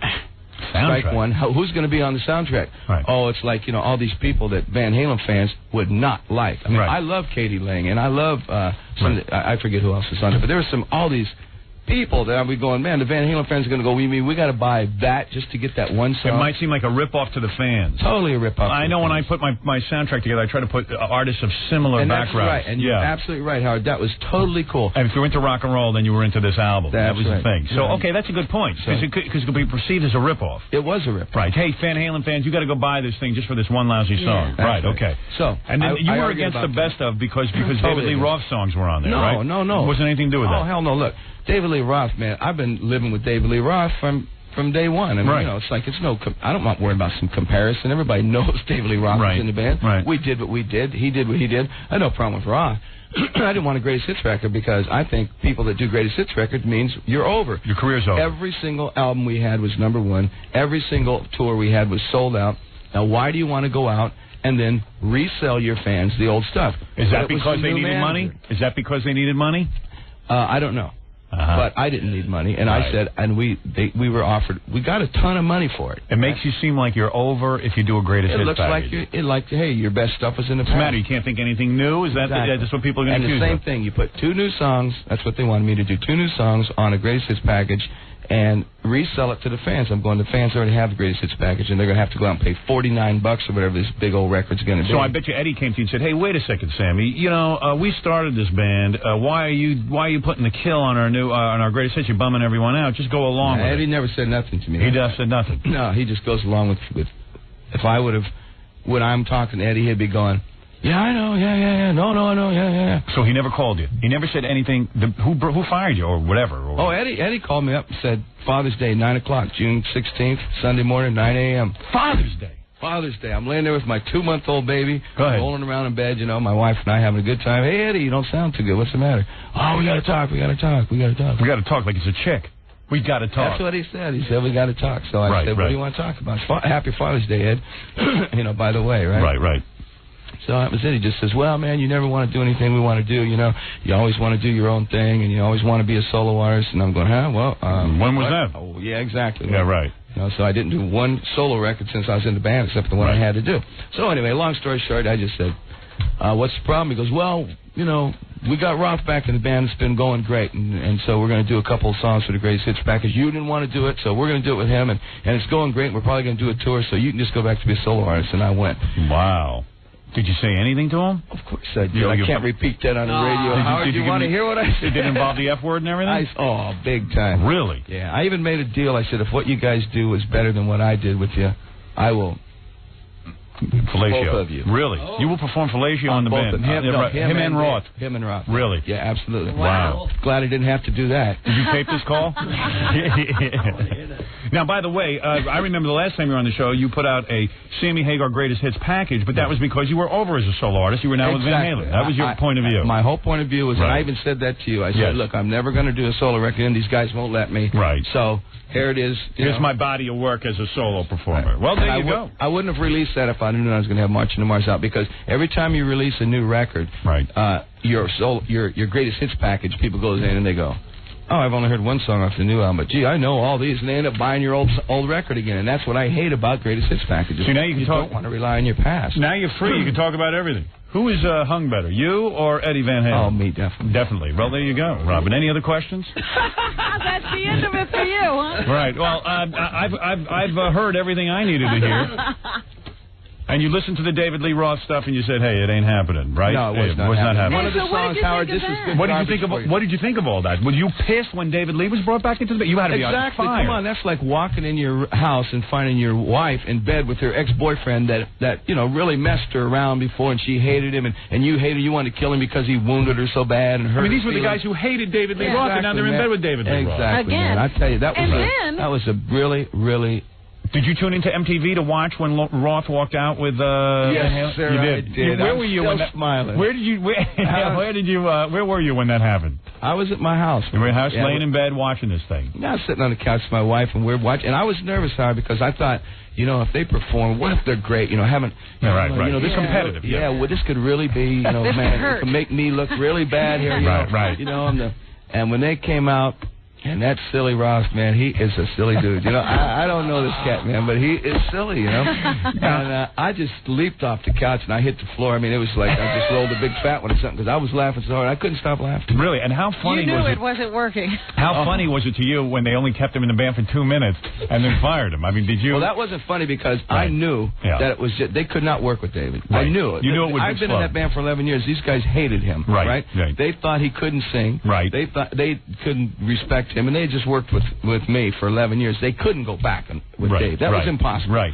So I knew it was just a ploy. It was just a marketing scheme to launch his Greatest Hits record. Right. So even when he said to you that David was back in the band, you didn't believe it? Right.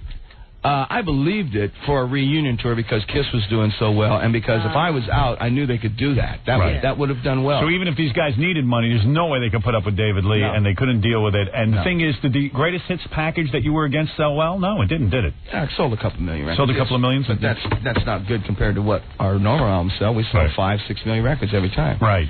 But they cashed in, man. I'm telling you, and it's just really weird to me why they would do that. And I'm going, I just don't understand. But if it was time for a change, it's time for a change. I'm happy with the change. Right. If they would have said, Sammy, we don't like the way you sing anymore, don't like your lyrics, don't like your songs, you know, we're going to get a new singer. Right. I would have said, okay, cool, we can at least be friends. Right. Because I was getting tired of being in that band anyway that last year because these guys were jerks. It was a drag. Exactly. I'm telling you, this manager, I just hated this guy. He would sell. Look what happened. Since I left the band, they've done a milk commercial, 2 commercials for TV, letting the old songs be in TV commercials, a Greatest Hits package, fired me, fired Roth, got a new guy. Now, you know, I heard he's out. I heard... the new guy, the new singer. I mean, out. you hear the all guy the from Extreme is out? Yeah, the point is that, you know... If they called you tomorrow and said, look, Sammy, we made a mistake, we want you back. It's too early. Really? I couldn't do it. I'm really happy right now. You are? Yeah, I would have to be. If I needed money, I'd do it. Right, but you got enough money. I don't need money. You don't need it. Beautiful. No. And you know, I hope to God I never need money because the only reason why I would do a reunion with Van Halen would either be to give the money away. Right. If they wanted to get together and Could you do give it like to a me? Live Aid or something and do something for mankind. Yes. And give everything away, I promise you right now I would do that. Right. But to go and do it as a reunion, it would only be because I did it for the money. And I'll say it right now. Right. And I hope I never need money. Right. Because you don't. But I would love to play with these guys. It was a great band. Have you seen those guys since the breakup? You know, I saw them shortly afterwards at our lawyer's wife died, and we went to the funeral. And they all showed up. And they showed up. And you showed up as well. Yeah, Eddie looked like OJ. He was so guilty. He puts his head down. He's going, oh, man, I don't know what to say, man. It's really uncomfortable. I said, what's so uncomfortable? It's like, if everything was cool, you wouldn't be uncomfortable, And what about the rumor that you and David Lee Roth are forming a duet? Oh, that's not Is that going to happen? Silly, man. Hey, look, I would love to meet David. I never met David, but you got to admit, come on, Howard. I'm not trying to burn the guy. He is really a goofball, man. He got on MTV, and if I would have been Beck, I would have turned around and grabbed him by the neck. And smacked him around. Oh, absolutely. Because Beck was in the middle of accepting his award. And a humble little guy like that. And Roth, what a goofball, man. I don't know. So the word silly is so cutting, isn't it? This is so dismissive. I don't think he's evil. Right. You know what I mean? Right. You just think he's goofy. He's goofy. He's goofy. That's so much worse than calling somebody evil. Yeah, it's better to be evil. Well, if he was evil, then I'd have bad things to say about him because I don't like evil people. Right. He's just goofy. He doesn't belong with the band. Look, here's the thing. He belongs with the band. See, I think they blew it. Right. And they definitely burned him. Right. I'll tell you. Now you can relate to what happened. Oh, yeah. Now when David comes out and says stuff like, hey, man, all of a sudden I'm with the band. And maybe David wasn't so difficult. Maybe it was Van Halen that was difficult. I can tell you right now that those guys have flipped out, Right. But, I mean, I'm sure Dave's difficult. Like I said, I mean, hey, I wouldn't want to be around a guy that act like that all the time, Right. It'd be hard. Bumping and grinding in the middle of the street and stuff. Walking down the street, probably stops and does his little number, Right. It's just silly. That's not your thing. That's not your thing. No. I don't think chicks dig that either. You know what I mean? No. It's like, Guys dig it, though. Yeah, What are you saying, Sammy? What are you trying to say, Sammy? I just think that is what I'm saying is like, I think Dave's trying to be sexy, and I just want to let him know that I don't think women like that kind of stuff. They don't. It's too femme. It's too goofy. It's too goofy. It's just He's great. calling the wrong Women crowd, like construction workers and stuff. Yeah, right. They're like manly men. Yeah, guys with belts on with hammers and stuff. I understand what you're trying to say. So here we are. This brings us to the fact that you said, hey, wait a second. So those guys don't want me? I'll put out a solo album. What do I care? Look, 2 weeks later, after it happened, I was bumming. I'll tell you right now, I was bumming. I was pissed. I was devastated because, like I said, I felt like they really burned me. Right. Like it was definite stab in the back. Yes. And now, how does this evidence itself? Did you get depressed? Did you have to go see a psychiatrist? Not depressed. Oh, did you see a shrink? Come on, man. Now, I'm tough. Yeah, right. You didn't go to see a psychiatrist, but did you talk it over with your parents or somebody? I mean, my wife. I said, I got to figure out what I want to do. I have a brand new baby. Your wife's hot, right? Who is your wife? Someone famous? Gorgeous. Is she a model? She used to be. Really? Gorgeous. Super. I mean, and my wife this is not better. the original wife, though. This isn't your first wife. I was married for 23 years. Go ahead. And I got divorced 6 years ago. Now, how messy was that? 2 years ago. How messy was that?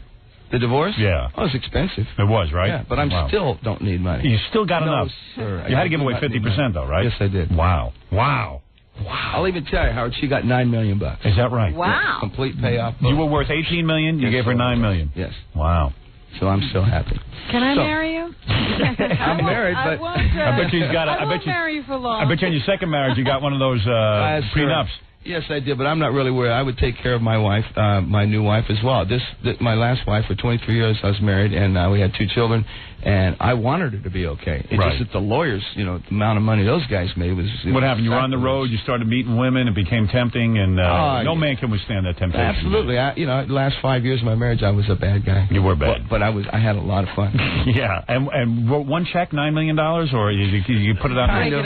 Kind of. She got a certain house and a certain family, this and that, and a lot of cash. You didn't want to kill her? She's okay for the rest of her life, which is good. You didn't want to kill her? Take her hiking and push her off a mountain? Nothing like that. No, nothing. If it would have broke me, man, you might have had to kill it, right? No, but no, you would only do it. Right. Break him, take her to Brazil. You'd be safe there. So now when you write this song, Little White Lie, from the new album, obviously this is about the lies that were told about you. You feel you were slandered in a way. I was in the studio. I was watching MTV. No, I was recording. Some guy comes running, a guy that works for him.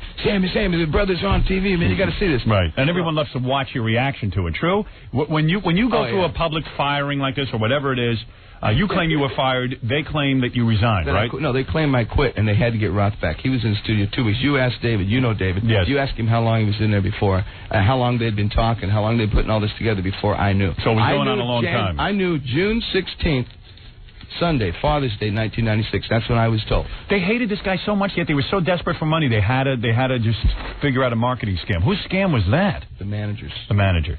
So because I never gave him a percentage of my old catalog. He walked in. I wouldn't give him a percentage of the old Van Halen. Right. So he wanted a greatest hits package because he would get a percentage of the old stuff because he cut a new deal. I see. And the guy was just a criminal. Are you in litigation with him now over money and stuff? No, I don't sue anybody for anything. I've got plenty of money. I got my share. I make my 30% from Van Halen. Right. Because it isn't split even, by the way, Robin. Okay. Right. All right.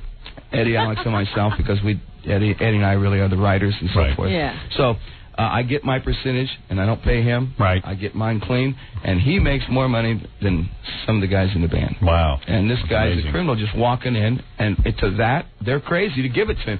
Well, he's not a criminal. He's a smart man. He's not a criminal. Businessman. Right. Let's say he's not a criminal. But it's not He's a businessman. Right. I argued with it forever. I'm going, you guys crazy? Right. Why do you want to let this guy walk in and make more money than us? I see. So, well, evidently they sided with him. Yeah. Right. Okay. So okay. He used to say to me, the manager used to say, Roth is so desperate he would work for nothing. And I'm going, what are you trying to tell me? So that you can make more money? Or, Right. well, Ed and Al could, And I'm going, why would you want him to make no money? Exactly. I mean, why would you want a guy working and not making any money? So, wow. that's what things he used to say about the guy, Now, someone tells me the new lead singer for Van Halen is going to be Marv Albert, the sportscaster. Is that true? Because he has a wild... Now, what do you got against Marv? No, I got nothing against Marv. Do you see the latest with him? No. He was accused yesterday from a woman of biting a woman 15 times and forcing her to perform fellatio on him. It's not my kind of guy.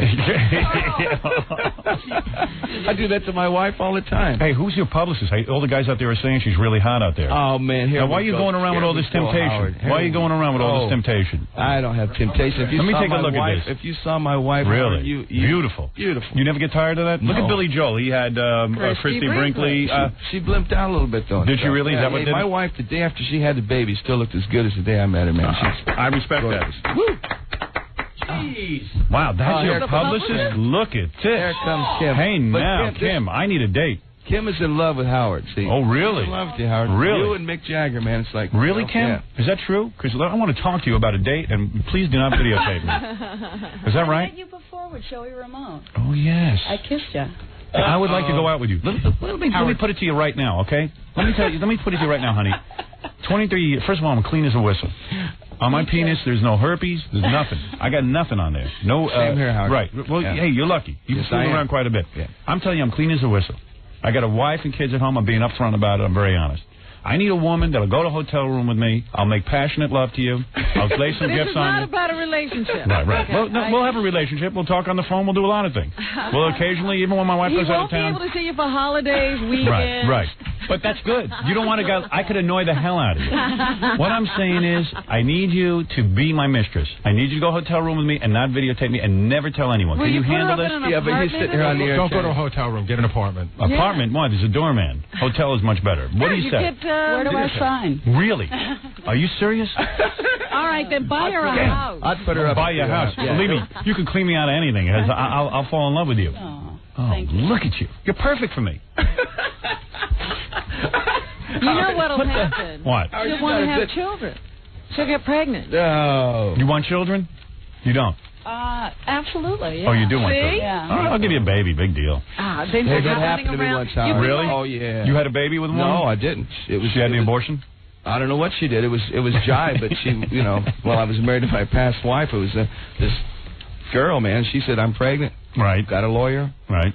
Man, I had to support her for 9 months. Wow. I never heard from her again, man. Really? Oh, yeah. It was ugly. Ever killed? What do you mean you never heard from her? I wouldn't have had her killed, but I would have slapped her around. I really did some serious damage because it was really chicken. So it turns out it wasn't your baby. I don't even know if she had a baby. I don't even know. She just disappeared. Oh, I see. But she had doctor report. It was either all falsified or how much cash maybe did you have to lay on her? Back in. It wasn't that much, but it was right. $70,000 or something. $70,000. Yeah. You're not going to hit me up for $70,000, are you? No. It was just for 8 months or so. You know what? But in 20 years, you'll have somebody running around like that girl with Bill Cosby. Will you be running around like Bill Cosby's the girl? daughter well. You got a boyfriend? Do you have a boyfriend? No. You don't. This is unbelievable. Uh-oh. How could you not have a boyfriend? You didn't have one last time either.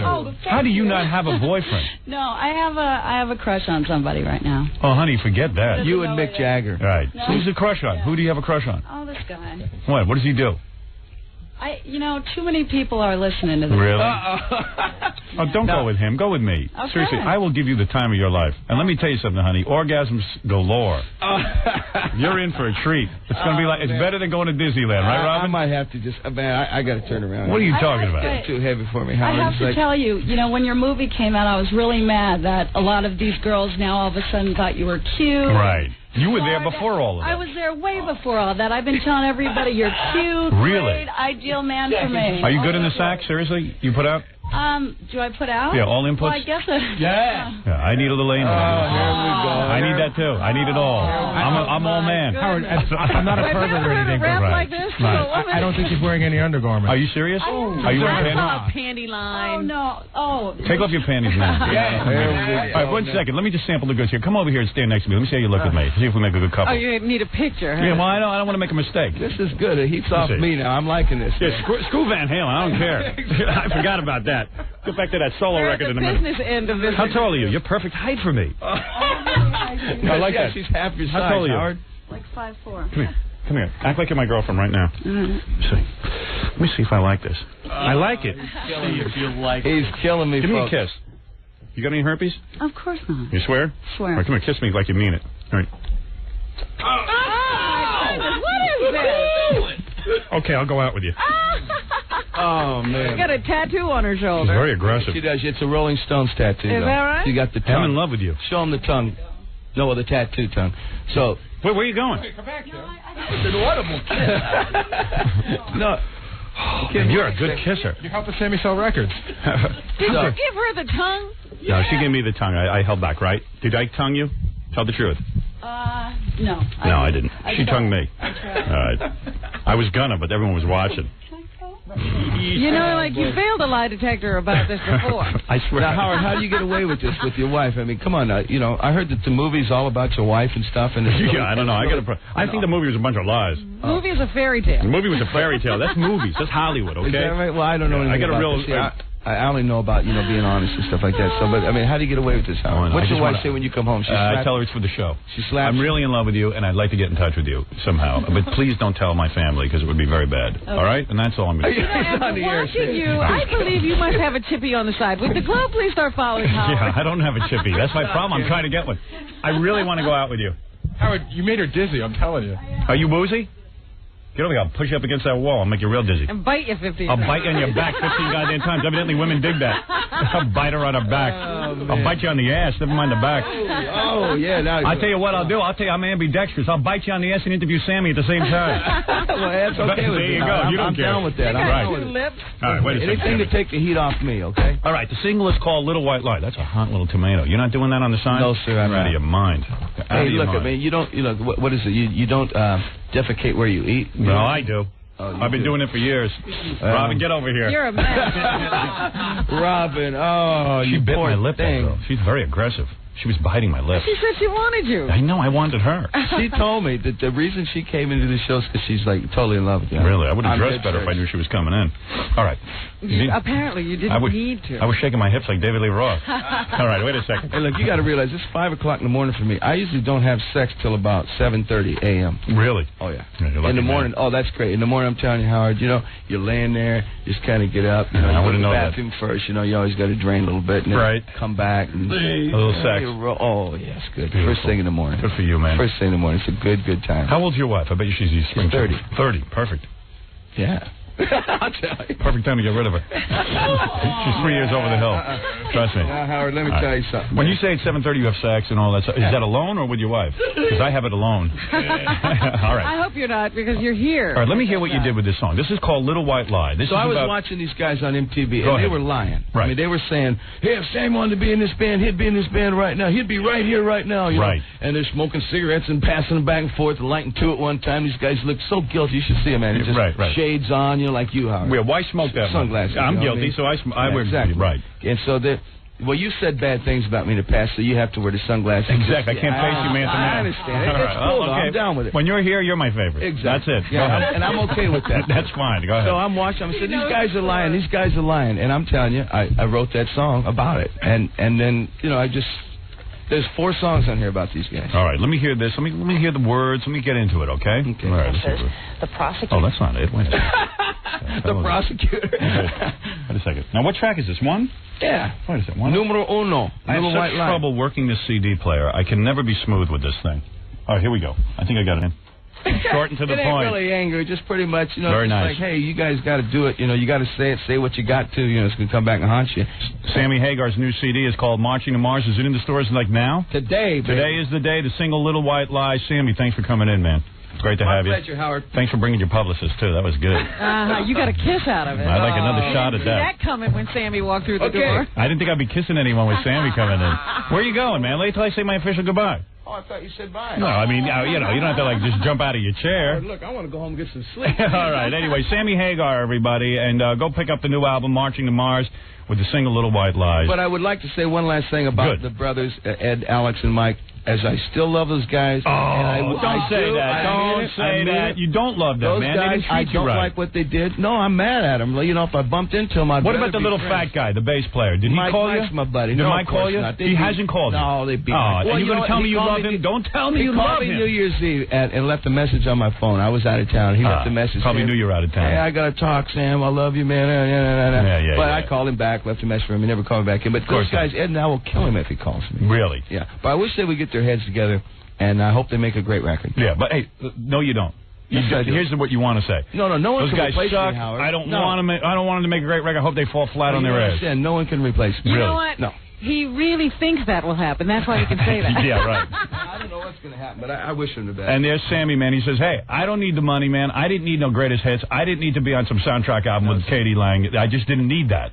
Don't need it. No, nothing wrong with Katie Lang. I know, but it didn't mix. Yeah, I understand what you said. It's cool. Stevie Nicks and all these people, Yeah, and a couple other people, I three hear or you. four other people. I hear.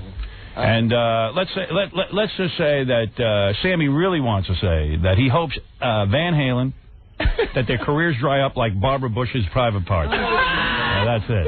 That's the final statement. Yeah, well, what you wanted to say. After this. You're listening to The Howard Stern Show. Once again, Howard Stern. All right, thanks. Hey, it's cool having Sammy Hagar in here, straighten out that whole Van Halen mess. Says he still loves the guys, but doesn't sound like it. Jackie Penthouse Joke Page Martling, he's got a whole story going on here. Let me read his thing. Friday night, June 13th, Jackie at Town Hall on 43rd Street in Manhattan. For information and filthy jokes, visit JackieJokeman.com. Sergeant Pecker and the Joke Man are each 78 wild minutes, only $12 plus $4 shipping and handling. CD or cassette, buy two, get one free. Call 1-800-323-KING. I love that music. Jackie's music.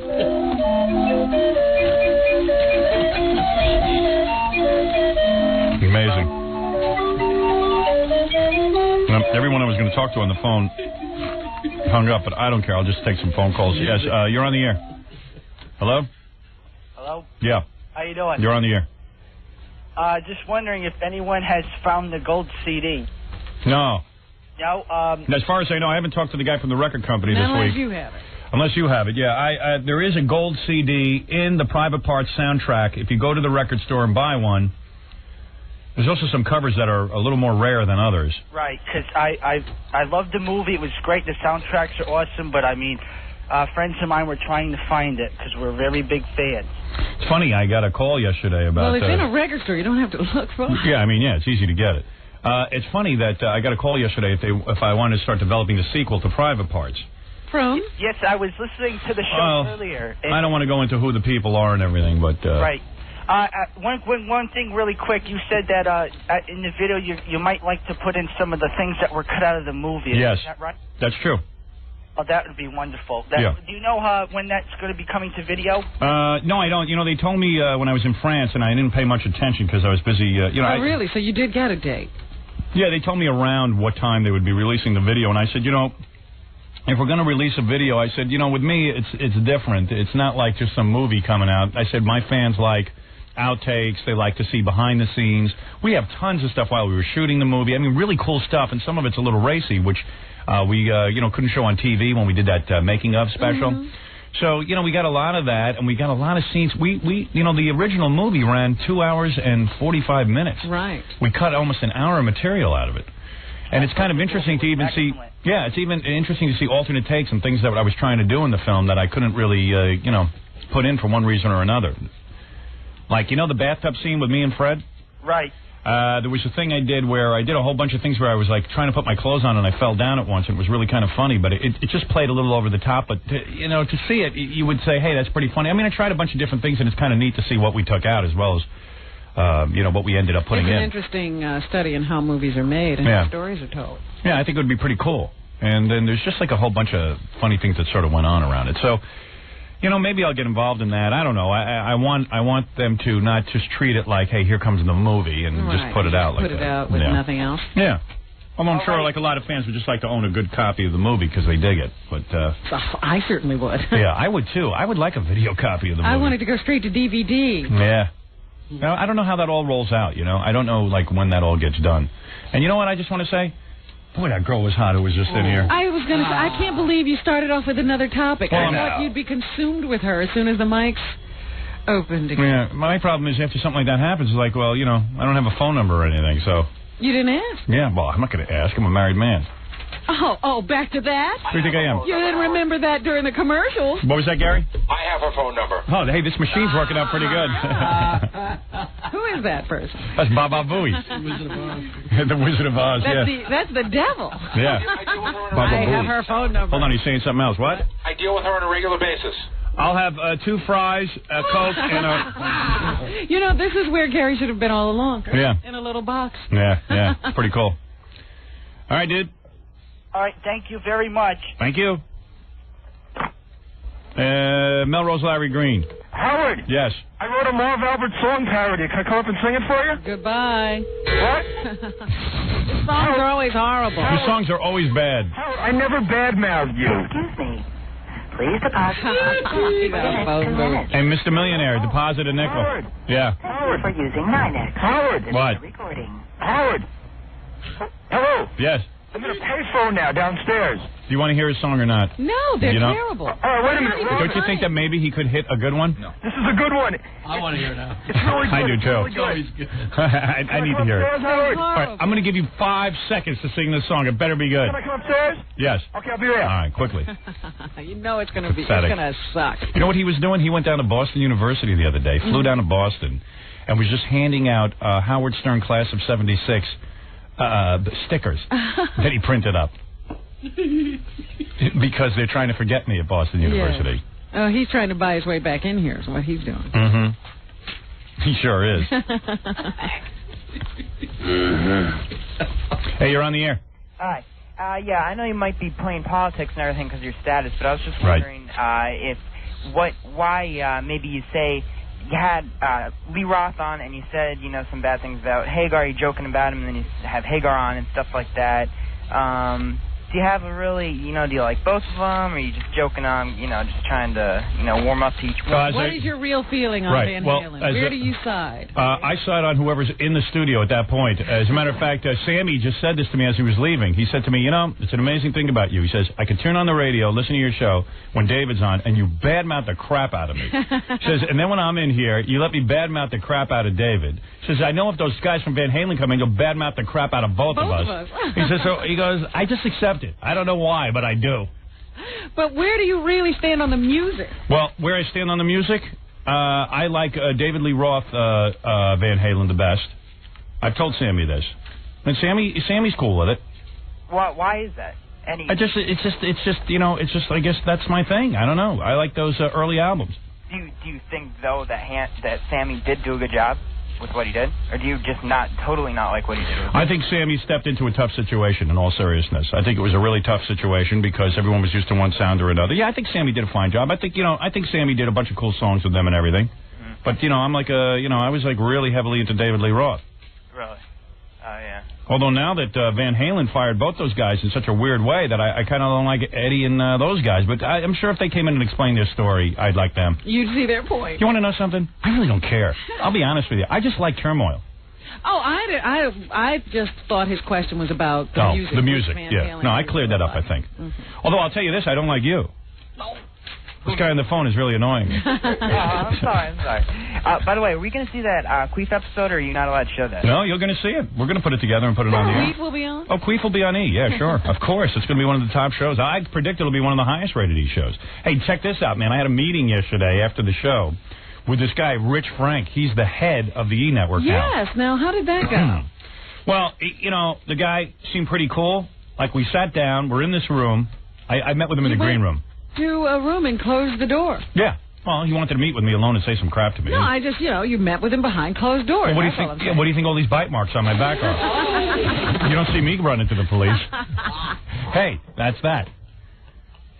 So we sat down, and he gave me this whole rap on what he wants to do with the E Network and how he loves Fran Che, who runs the E Network, and what does he want to do with it? He's got some cool ideas. Like one of his ideas, like good ideas. He says, I want to make the E Entertainment Channel the place to go for entertainment, news, and information.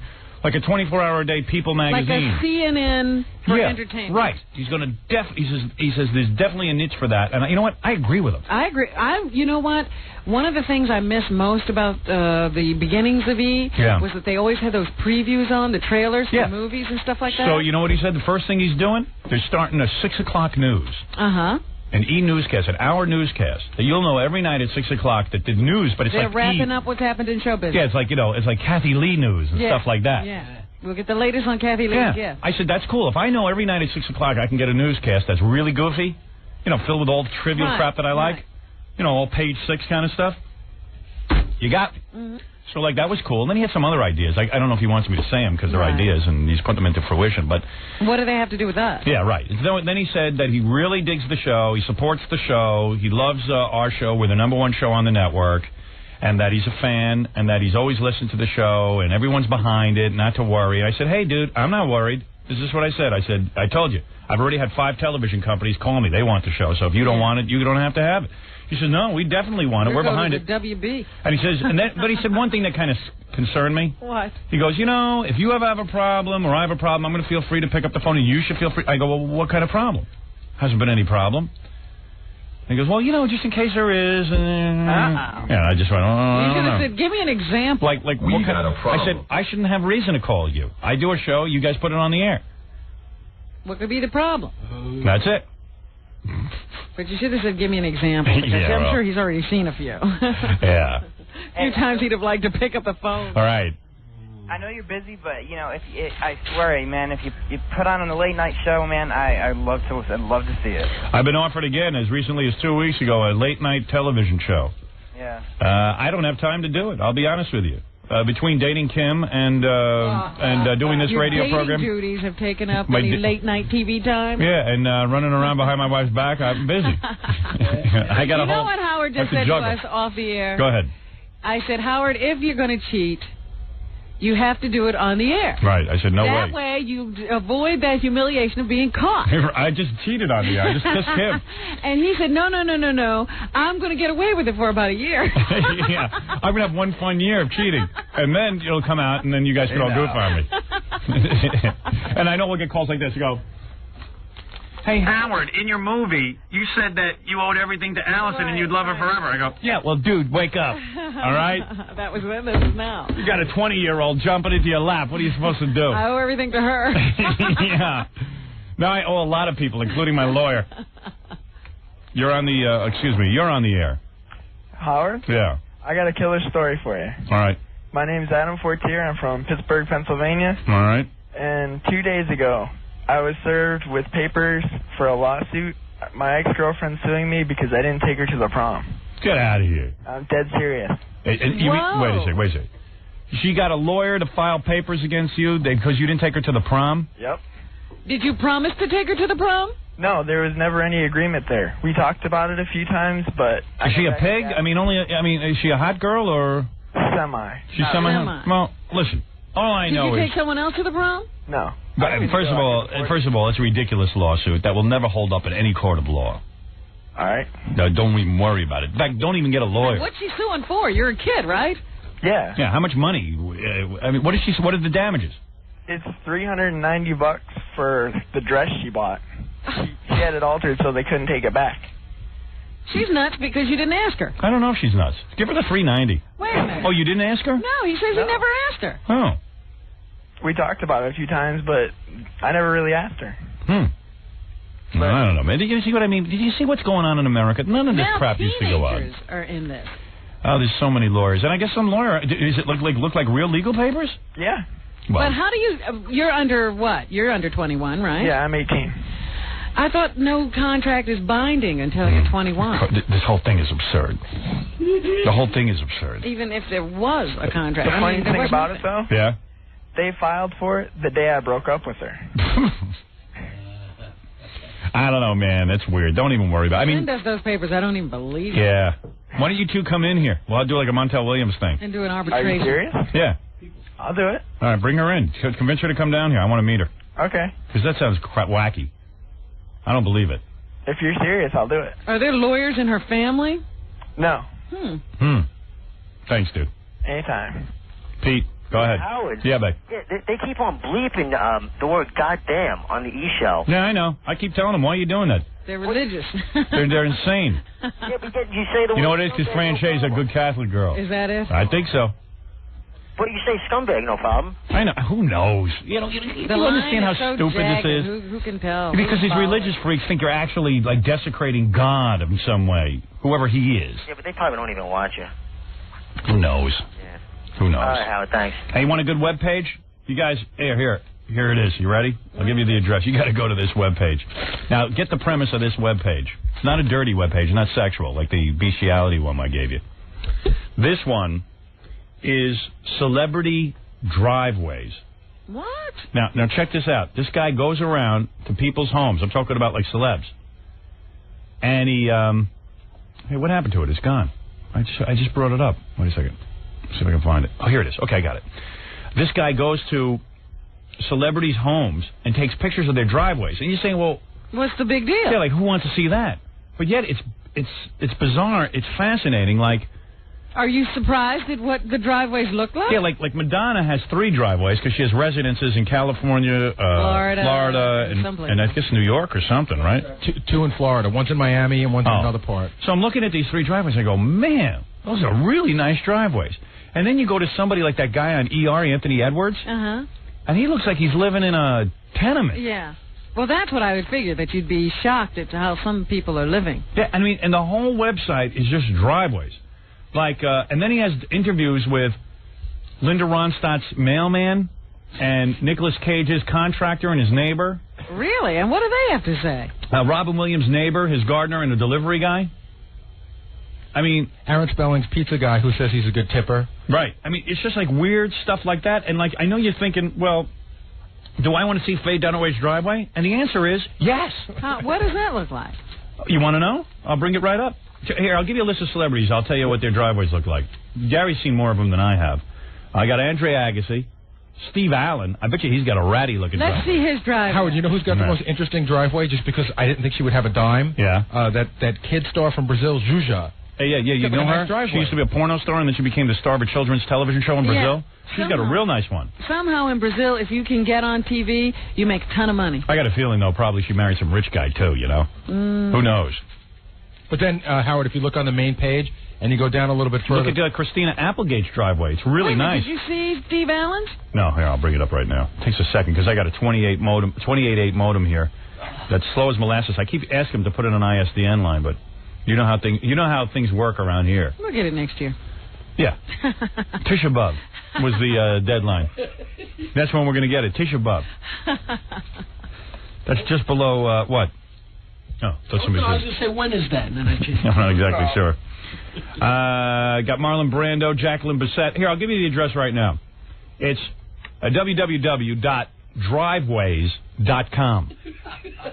Well, it's really funny because if you How did you find it? I don't know. People send me stuff all the time. Howard, if you go down a little bit farther, it tells you who are the top 10 driveways visited on this site and how many hits they get a week. Who do you think is whose driveway do people go to the most? All right, hold on. Give us the whole list. First, I'll do that in a minute. But first, let me go to Steve Allen because I'm just about there. I'm contacting right now. It's like reaching Mars. Hold on, it's coming up. Yeah. Meanwhile, you're on the air, Pete. Yeah, I was going to ask you a question. What do all the elephants in Robin's apartment? Her father's ham hands were inside of her at 11 years old. Do you think there's luck in this world? You call that luck? I didn't know. No, I think elephants. She likes collecting elephants. It's a thing. It's a thing she got into. Oh, here's Steve Allen's driveway. F Black Biker Weekend. Okay. Is there such a thing? Never heard of that. Here's Steve Allen, and it's hard to describe his driveway, but it looks like looks like the driveway of a wealthy man. Yeah? It's a lot better than his toupee. Because that's the toupee of a poor man. Look at it. It's nice and wide. And how long is it? Real long. It's got lots of bushes and in fact, it's got a Chinese maple, which I happen to know is worth thousands of dollars. So, are the Giffords driveway on that list? Hold on, I'll take a look. Take me one second. You know they've got a nice one. All right, out of all these, you telling me that one of these is you can tell me which is the most visited? Yeah. Let's see. Steve Allen, Julie Andrews, Ann Margaret, Christina Applegate, Dan Aykroyd, Roseanne Arquette, Bob Barker, Ned Beatty, Jacqueline Bissett, Marlon Brando, Bo Bridges, Lloyd Bridges, George Burns, Nicolas Cage, Kirk Cameron, Jim Carrey, Linda Carter, Cher, Gina Davis, Johnny Depp, Laura Dern, Danny DeVito, Joe DiMaggio, Kirk Douglas, Faye Dunaway, Robert Duvall, Clint Eastwood, Anthony Edwards, Gloria Estefan, Peter Falk, Margaret Fairchild, Harrison Ford, Peter Frampton, Joshua Gabor, Jeff Goldblum, George Hamilton. Look at it. What are you doing to me? It goes on. It's a long list. Well, how am I supposed to guess who's the most visited? It's one of those Gary questions. Yeah, I mean, that'll take me a month just to get through the list. Look at this. Guess who just called, boy? Yeah, Zuzia, Pia Zadora, Shelley Winters, Robin Williams, The White House, Denzel Washington, Gianna Versace, Lucky Vanus. Lucky Vanos' driveway. He's got to be a tenement. I can't believe he has Exclusive interview with Kirk Douglas's pool man, Liberace's old neighbor, and the curator of the Elvis Presley honeymoon hideaway. Oh, wait a minute. Do they have Elvis's driveway? Yes. Guess who uses Kirk Douglas's pool the most? Their dog. Well, says Kirk Vic. can't swim anymore. Yeah. Using it for therapy. Martin Sheen's neighbors interviewed a celebrity gourmet chef and a Malibu colony guard. Here's Elizabeth Taylor's pool boy. That's pretty funny. And Julie Roberts. So Baba Booey, the answer to your question is whose driveway is most visited? Baba Booey. Christina Applegate's driveway gets 785 visits a week. Really? On this website. Wow. Whatever I was pulling up said there's no response, so I don't know. Who was I pulling up? Remember. Yeah, I don't remember. Anyway, there it is. Lucky Vanos? Lucky Vanos. Okay. Evidently, his picture is not there anymore. Lucky Vanos. Lucky there you go. Lucky. Christina Applegate's is the most visited. Madonna's is the second. Jim Carrey the third. Brad Pitt, Andre Agassi, Hugh Hefner, Pee Wee Herman, Harrison Ford, Goldie Hawn, and then Sharon Stone is the 10th. You want to know who people care less about in terms of driveways? Who? The last person on the list is Ned Beatty. You mean more people visit Zhuzia's site than Ned Beatty? That's right. That's right. Ned Beatty only got 46 hits total. Aww. I feel bad for that. But there it is. What was that other website we were looking at? I can't remember. We were going to mention the name of it.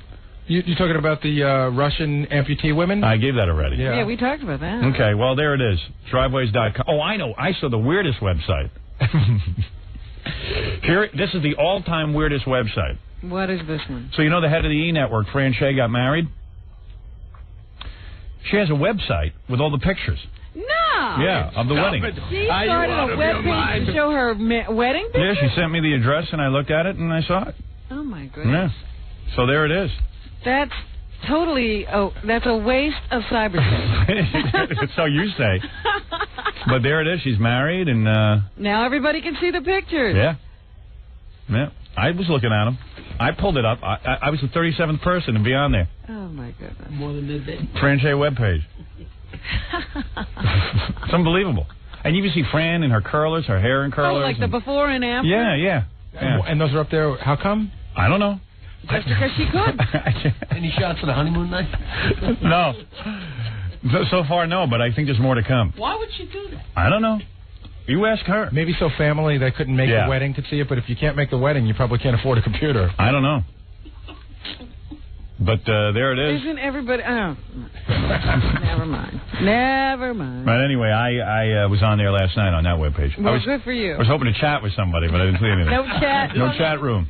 Unbelievable. I think they'd have a chat room on their franchise thing. When I was a little girl, Daddy wouldn't let me play very far away from home. But I always did. I'll be right back. 90s only. The Howard Stern Show.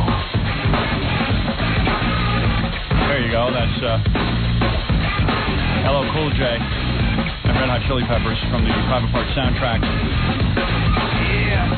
Hey, by the way, anybody who loves the band Bush, I know I do. Gavin's on the phone, lead singer of Bush. Wants to say hello. Just tell us that. I don't know what he wants to tell us, quite frankly. If I knew that, I could just tell you. Then he wouldn't need to call in. He wants to have a date. He wants a what? Have a date with you? Is that right? Gavin, is that true? You want a date with Robin? Is that what you're calling? Hello? Yeah. Oh, yeah, totally. That's exactly it.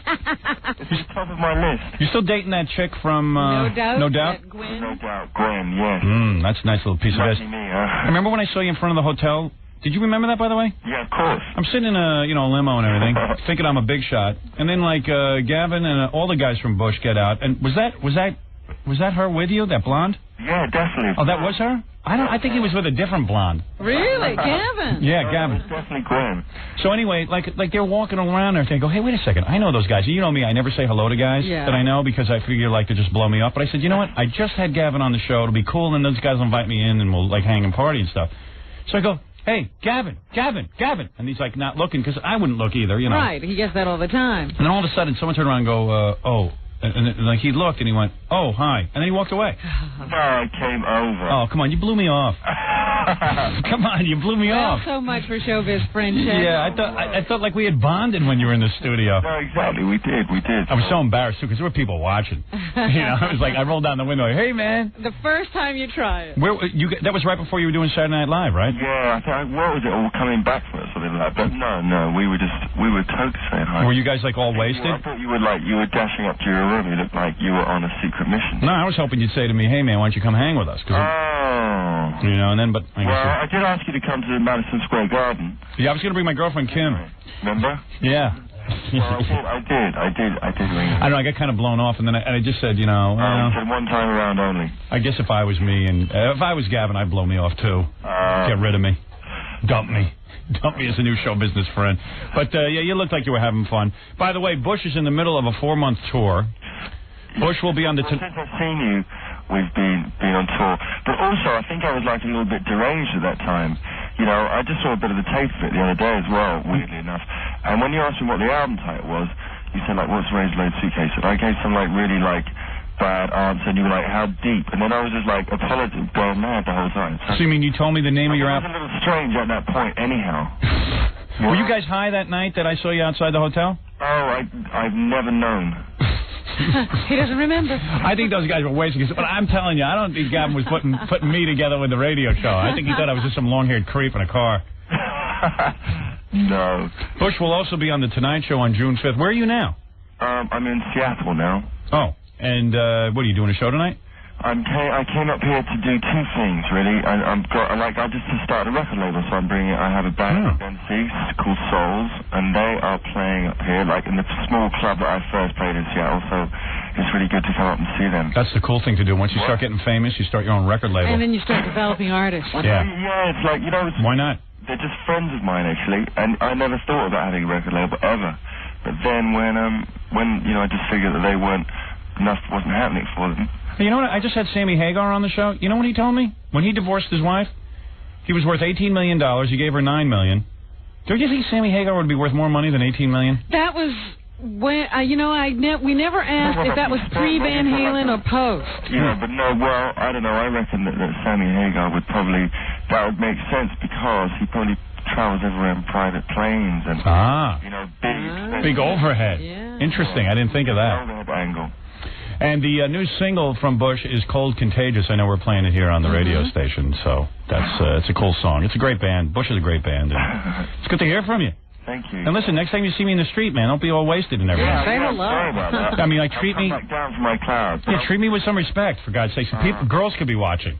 I think that, yeah. And I could look bad in front of them. Yeah, he's about to start dating. He needs some Well, help. never happened again. Yeah, give me a break. All right, Gavin, good speaking to you. Cool, okay. All right, man. Take care. It's Gavin from Bush. Bush is... What a cutie. Thanks, Robin, but you don't have to talk about me like you. Yeah, he is a cute guy. You can see that he's cute. Hey, I wanted to ask him some more about that No Doubt chick. Like how she is in the sack, but he wouldn't give me an answer. He's not going to tell you. Yeah, I'd like to do her. He'll tell you later. She's got a little bit of belly fat on her. I like that, though. She wears those little shirts and she, Doesn't she have a belly ring? Yeah. She's always showing her belly, like every chance she gets. The chick from No Doubt. I think I'd cheat on Kim with her. Boy, oh boy. Yeah, I'm breaking up with Kim. You're a dating fool. Yeah. I'm already on my next girl.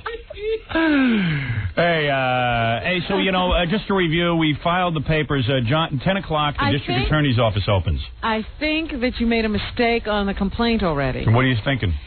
Well, let me just tell people what we're talking about. I filed the papers on Frank Gifford. 10 o'clock. Well, we filled out the paper. Yeah, we filled them out, but we're going to file in about an hour because John's going to deliver them to the district attorney. Go ahead.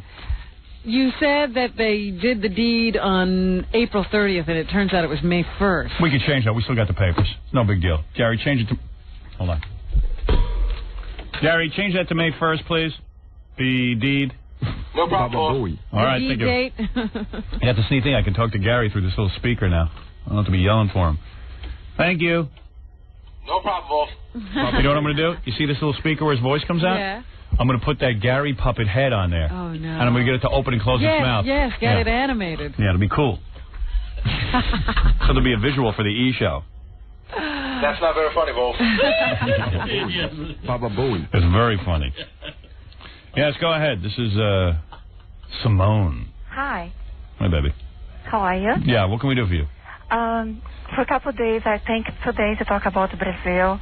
I truly understand why. What'd she say, Robin? She's talking about Brazil. That's all I've been able to decipher so far. Yeah, I talked about Brazil the other day. I had a reporter in here from Brazil. I talked about some of the... She's not report. What?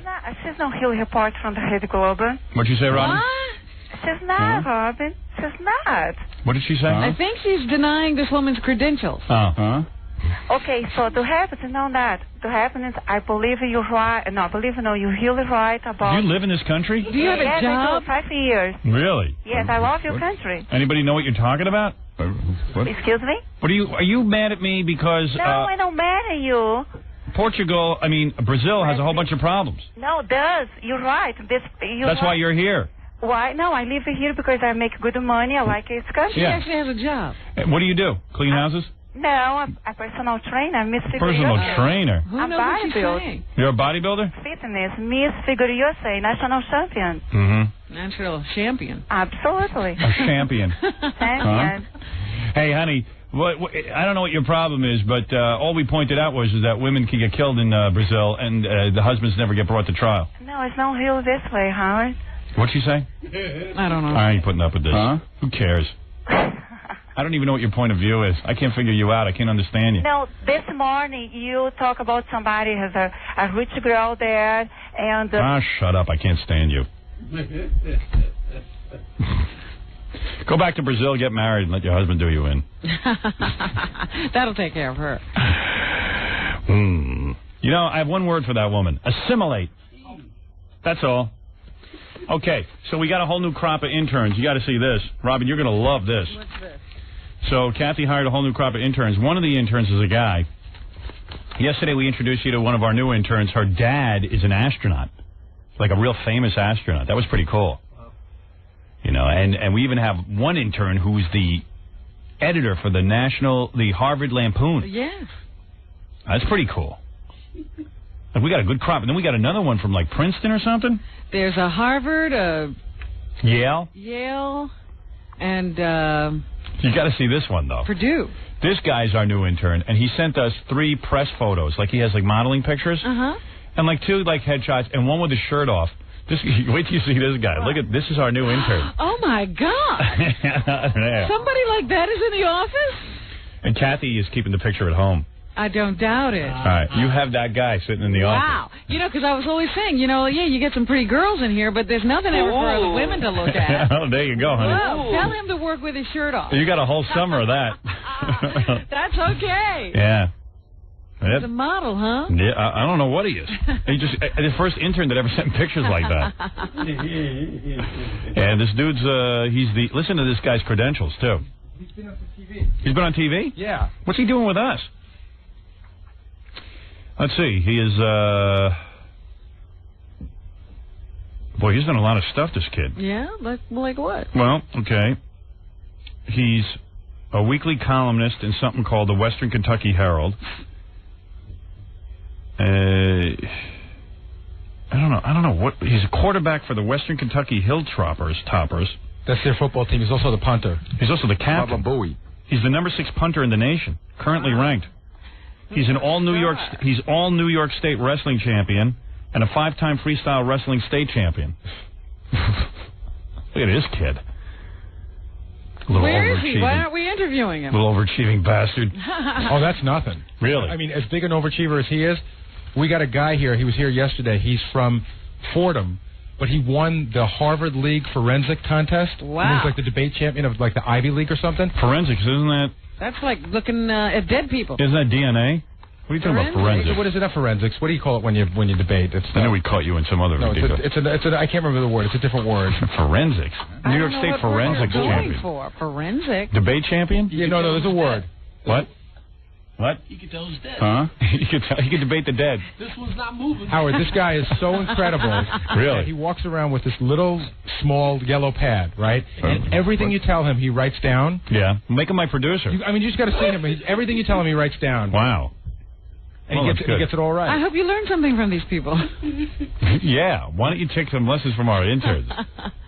Well, Rob, this guy's 6 feet tall, 175 to 190 pounds. I guess he can fluctuate his weight. Bulk up if you want. Yeah. Blonde hair, blue eyes, and 21 years old. Perfect. So I got him for you. Thank you. There you go. Finally. There's something. Watch Robin get sued for harassment. Bite marks on this kid's back. I didn't, there was another kid here that I thought was very cute, and I told you about it the last time, in that last crop of interns. I never laid a hand on him. No offense, but that one looked like a girl. He was so cute. Is he still here? I don't think so. He's gone, That's why I'm saying it. Hey, Gary, can you tell Melrose to come in here? Let's hear this dumb song. Melrose Larry Green says he wrote a song about Marv Albert. I'll give him exactly 30 seconds, and then I'll throw him out. Absolutely want nothing to do with this guy. You know the song is going to be bad. Right. And can we throw the cover of TV Guide? I have this cover of TV Guide sitting here for the last 2 weeks. I couldn't believe Zena's on the cover of TV Guide. I'll never get that. Yes. The hell is that all about? What kind of show is that? They even, you know how they were doing the last episodes of everything? They were going, last episode of Xena. Kidding. I got to start watching that. I do, too. I just don't know when to catch it. Where is he? Come on, hurry up. Come on, stupid. Turn that off. Turn it off. He's trying to record. Jerk. What is he doing? He's like, I need to sing, Gary. Go sit down. Go put your headphones on. I go in to bring him in. I'm like, come on, Larry. He's on the ground. He's doing push-ups. I got to do my push-ups. I'm like, you idiot. You're lucky we let you in. All right, now he's doing push-ups. I said, you got 5 seconds or you're not coming in. All right, I'm ready. All right, you ready to sing? Let me get my cans on. You're going to give the guy a nervous breakdown. Let me get my cans on. Howard, he came up here specifically to do this. He's been waiting to do this. Why is he not ready? I don't know. He was sitting calmly in the green room. Push-up. Before you kick me out, because I know you're going to kick me out when you hear the song. Right. I just want to talk briefly about Boston. Can we do that? All right, you went up to Boston University. Right. I went up to Boston. I don't even care. Just sing the song. I gave out these things. 800 people were wearing these. I said I don't care. Okay. Sing your song about Marv Albert. Shut up! I was told that it's better if Larry stands when he sings. All right, sing. I've also got a call to when I was yelling at the opening of Father's Day. Sing. One at a time. Sing. Well, okay. Sing. Ready? Are we ready? Yeah. Okay, let me get my shirt. What is this? It's called Kick, Save, and a Beauty. Now, Fred, do you know the song down on the what's it called? Rolling on the River. Rolling on a River? Can you play that on your guitar, Fred? It might be better to do it with the guitar. All right. Yeah, because usually when he plays the songs, they have the lyrics on. No, that's right. This is another parody. This is another parody I already did, which nothing's happening. Okay, here we go. I'm rubbing like that. Fred, if you would. So we're going to pick it up from the verse, okay, Larry? Well, still give me a little intro. No intro. Just do the first. 1, 2, 3, 4. Called a lot of games at the Garden. Did my nightly sports down at NBC. Now I'm in big trouble, worse than Giffen OJ. Only O.J. Simpson knows the trouble I'm in. Facing 10 to 20. I bit her on the back. Now do kick save. Yes! Kick save. It was yes. almost good for a while. Kick save and a beauty. Kick save and What's a beauty. What's a kick save and a beauty? That's his motto. That's his motto. Kick save and a beauty. Is it? Yeah. You want to say something, Gary? Go ahead. Next verse. All right, I'll do one more verse, then I'm throwing you out. If you go down to Virginia and you bite your girlfriend at the Ritz-Carlton, you may do sometime now. I face 10 to 20. I know Ratso Sloman, he paid for the food. All right, you're out. That's it. It's over. What? It's awful. It's awful. Never go through your mind to have one of the lines rhyme? All right, get out. Melrose Larry Green. I just want to say, I'm not going to plug the site, but thank you for the site. Melrose.com. MelroseLarry.com. All right. No space. There is so many people writing to me. Most of the letters are like this. You hook-nosed, disgusting, miserable jerk. You live off Howard's fart fumes. Signed, Marvin Goldberg, Brooklyn, New York. That kind of thing. Right. So, really, I want to thank you. All right. Thank you. Melrose Larry Green and his song. I'm going to be outside. All right, Melrose Larry Green. Is that it? Yeah, you're done. Okay. You're out of here. One thing about Curtis, I'm not going to do the Curtis Lewitt show. I ran into him last night. Goodbye. All right? I never badmouth you on... I want to say this right away. I never badmouth you on that other show in Miami. All right? And that jerk that said that, I dare you to call in here with the tape. Get out. There is no tape. I hate you. Get out. No, I know you. Go back up to Boston and Boston University and stand there like a mental patient and hand out stickers. They said they named the school after you for $20 million. All right, get out. Okay, get out. Right. Who cares? All right, I'll see you later. I'm going to Brandeis for a reunion this weekend. Then I'll go back to L.A. All right. MelroseLarry.com. Thanks a lot. Thank you. MelroseLarry.com. The intern from Harvard, a pen from Harvard. Larry, come on. What do you have? We're not in Harvard Yard anymore. You realize he stands outside our studio for days on end waiting for that moment, and then he finally got in here and he had to do push-ups. Absolutely fully retarded. How dare he call out a song? Yeah. Joe, what? You hear something? What's his name? Howard Stern. We'll be right back. 97.1 The Eagle. You're listening to a man who smells his own navel cheese. Smells like teen spirit. I do. Smells like your butt. Howard Stern. That's true, I do. I love it. I love to smell my own navel. I put my finger in there, I swish it around, and then I smell it. And it's the faintest, most beautiful odor. I'm a very clean man. Hey, that was cool that Sammy Hagar came in here. Sammy Hagar, he seemed like a pretty rational guy, especially when he said, this is what impressed me, when he said, hey, you know what, man, you want to fire me, fine. You want to kick me out of the band. You want to just call me up and say, you know what, like Tell creatively. I'm not singing well anymore or anything. Yeah, or even like you just creatively want to go in a different direction, that's cool. But don't badmouth me and say that I'm like, Don't lie and say I quit or I was difficult. Yeah. That's pretty cool, Matter of fact, I was just telling Robin, offered to me as a guest is Cheetah the monkey, and we're going to have him in. I was thinking about it. People are going to say, well, how are you going to interview a monkey on the radio? That's not it, man. We read yesterday, Robin read in the news, Cheetah paints. I want to see that. I don't care. And he's on, he's like a legitimate artist. Yeah. He's got showings in galleries. Yeah, he has more of a legitimate career than Jackie Martling. You know what I was also thinking? Maybe we'd give an IQ test to the gorilla with Steve. To the chimp and Steve Grillo. Our intern? The gorilla versus the chimp. Well, why don't we just have Cheetah in here on the day we play the Mike Walker game? He can play the Mike Walker game and paint. Yeah. And I want to see that. We have a lot of cool guests coming up. James Taylor's going to come in, and I can't wait for him to do a full, blown-out version, an acoustic version. Thank you, Cheetah. Of Cheetah getting a little wild. I dig that. I love Cheetah. Well, you know how Cheetah seemed to be so intelligent in the movies. Yeah. He'll be able to do this. Guarantee he's real dumb in real life. But he says he can paint, so let's see that. I want to see him paint a picture. I don't care what it is. Right, Cheetah? Hey, and so James Taylor's going to do this thing I heard him do at the Rainforest concert or something. No, it was the Rock and Roll Hall of Fame. Was that it? Yeah, because it was the Crosby, Stills, and Nash song. Yeah, he did this cool version of Woodstock that was really good. It was really phenomenal. So he's going to come in and do it for us, and I'm real excited about it. And there's a whole bunch of other people coming in, too. I don't remember the whole list. Marcia Clark is the one Yeah, that, that's going to be cool. Everybody's waiting to hear. I want to make out with her. Who?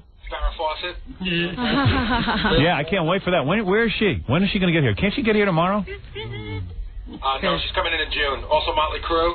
Right, with their wives. I dig that. When's that? And the wives are going to mud wrestle while the band performs. Good. Wow. I don't know. This is all coming up. We have a lot of cool guests coming up. We're going to do the news for you in a second. I just want to, let me just clear out. These people have been waiting since 4 o'clock this morning to get on the air. Let me just, this is Jack. Jack, you're on the air. Hello? Yes. How you doing? I'm a great fan of Robin and Howard. Yes, this is Howard. I love Howard. You're fantastic. I love your movie. I listen to you all the time. And I want to thank Robin for inviting me over her apartment last night. Oh, you're quite welcome. We had a You were over there? You had a guy over your apartment last night? There were a lot of people in my apartment. What are you talking about? Yeah. You were at Robin's apartment last night? Yeah. Why? We had a ball. It was a few hundred people over there. Are you serious? I'm serious, yeah. You had hundreds of people in your apartment. Yeah. Why? It was for a charity. Yeah. What charity are you now involved with? More raping children? No, United Cerebral Palsy. Really? I was trying to make up for when you ran out. No, I tried to volunteer. But it was absolutely fantastic. The antiques, the layout of the apartment. I don't understand something. You allowed people to come to your apartment for charity? Sure. Are you insane? Yes.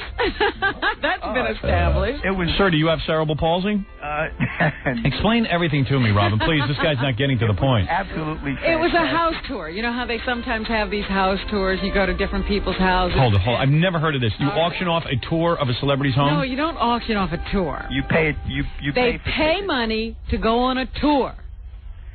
And of what? Of people's houses. Of famous people's homes? No, not necessarily. No, of designer people's homes. Yeah, you go to see the designer's work. Yeah, and you opened up your doors to the public for this?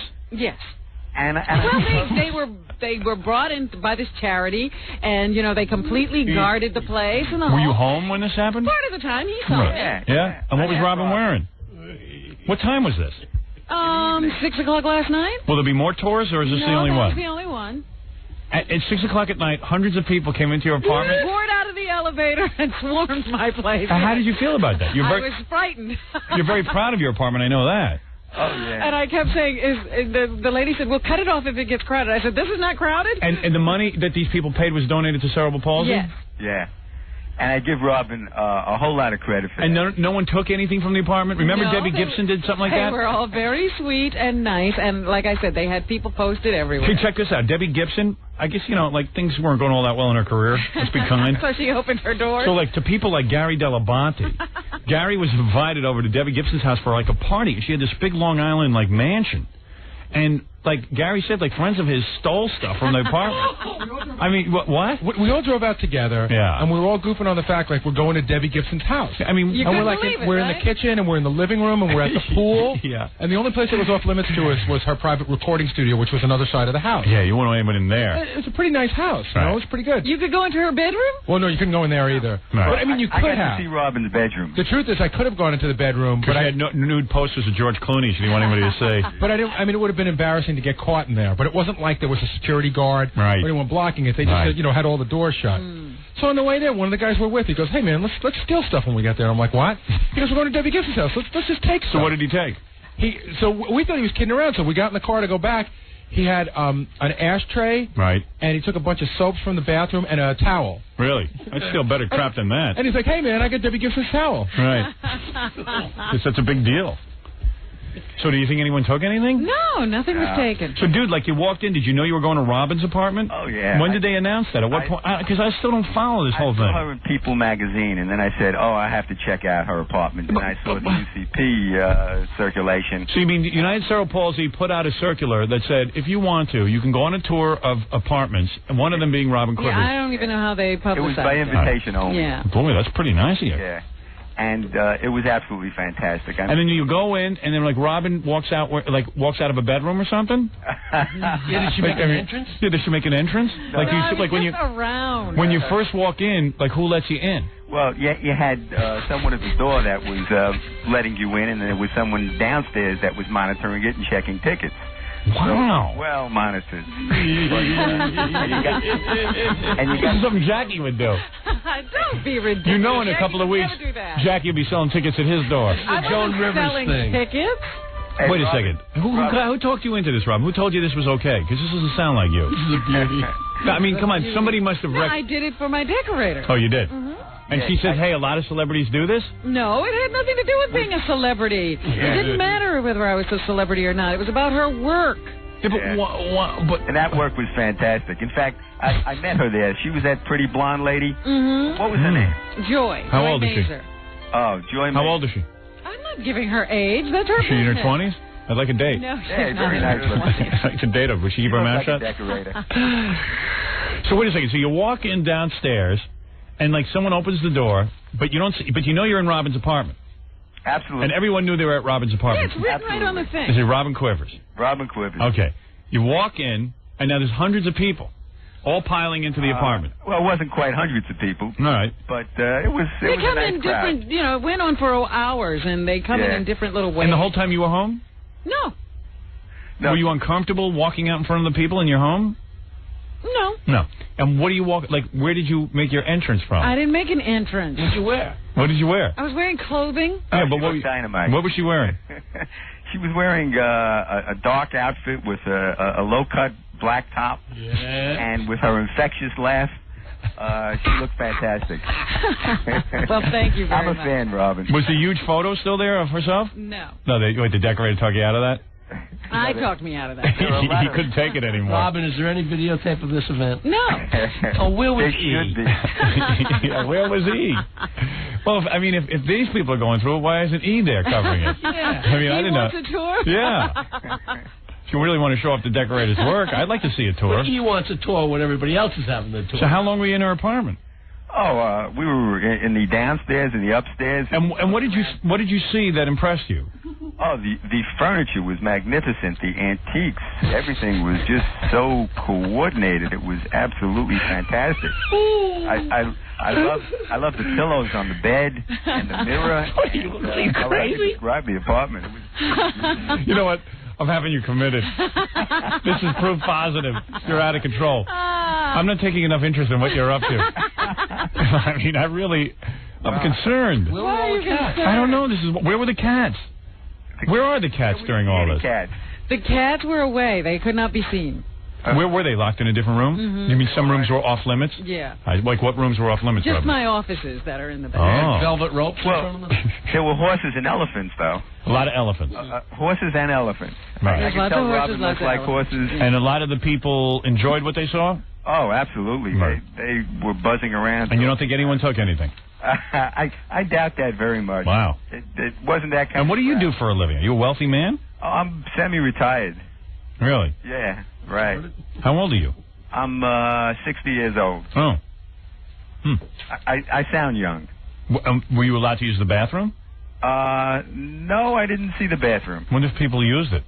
I don't think so. I think that was off limits. Like I said, I didn't stay the whole time. Yeah, there were a few doors there that we wondered about. But did you look in her medicine chest? No, they couldn't get in there. Or a panty drawer? Did you look in the refrigerator? We got into the bedroom. That was the important room. Right. You know. And what was in there? Oh, it was beautifully decorated with this huge canapé bed canapé with pillows, with this tremendous mirror. And where, over the bed? No. Actually to the side of the bed. Really? Vibrators on a gun rack. Big mirror. I want to know, what do you do when you take all those pillows off? I go to sleep. That's the job. She has tons of pillows on the bed, huh?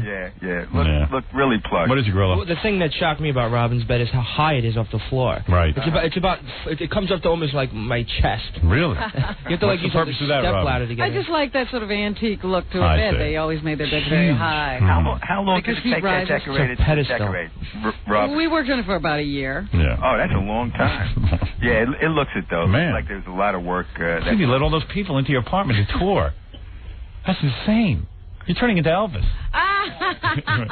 Come in and see my pool table. I think it was for a great cause. Yeah. Oh, please. There's other ways to raise money for charity. Letting a bunch of slobs like you. How am I going to do it? I don't know. To go do something? Yeah. Well, Robin, wasn't it fun? It was fun, yeah. And I went to see other people's houses. Maybe we should give away tours on the air. No. Yeah. You done with the touring? Well, that was the only one that'll ever be. All right. Well, yours was the best of the house tours. I got to tell you that. Thank you. It was. Who else did you see? Who else was The others didn't compare. Like any other famous people? Yeah. I don't even remember their names. To be Really? honest. Yeah. It was just, you go through. It didn't compare to Robin's place. Wow. Wow. Yeah, I didn't see all the Boy, you must have really shelled out. What did that place cost you? It was. Do you know what it actually cost you? Oh, I paid the bills. What are you did? talking about? Wow. Well, I know you. Sometimes you don't even look. Sometimes it was better not to. Right. All right, sir. Thank you. That's a shock to me. I didn't know anything about it.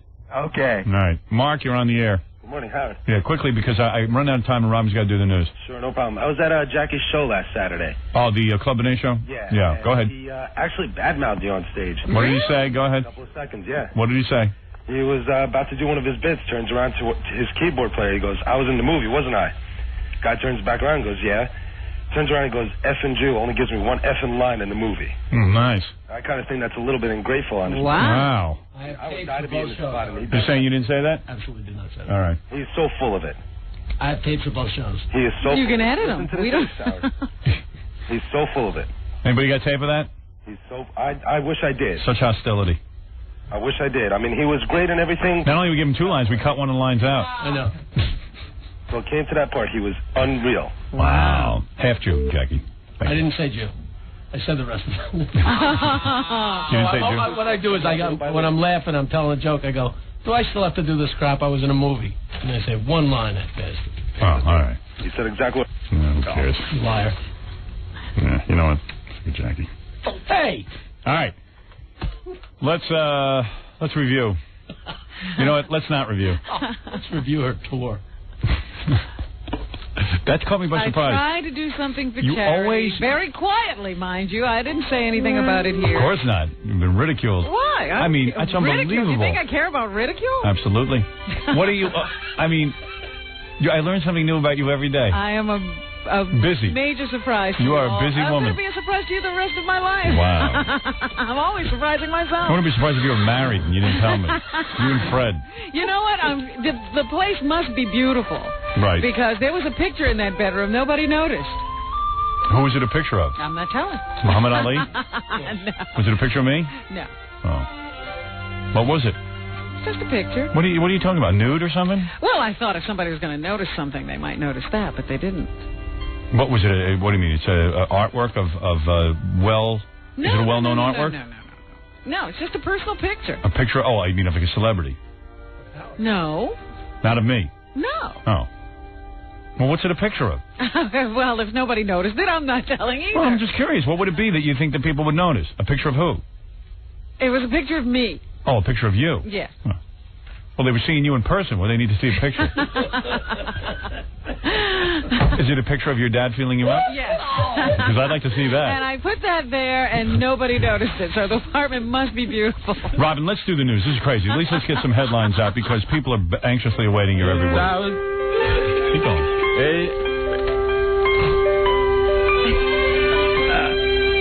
This guy's a mess. Howard Stern. Howard Stern. It's fun. Howard. All right, go ahead, Robin. Very good. Yes. Crackhead Bob introduction. Kelly Flynn. Is who?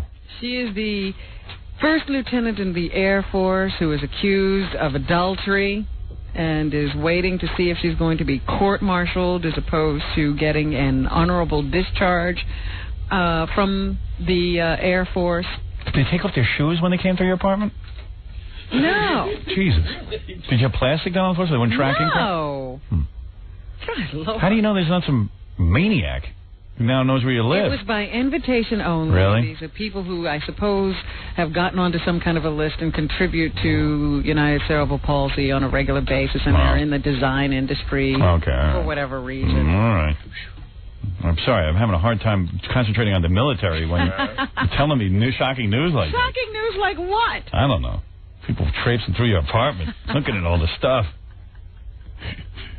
Something should be private. Go ahead. It is private. You didn't know until that guy blabbed. Right. Anyway, Kelly has been accused of having an affair with a man who was married to an enlisted person in the Air Force. Right.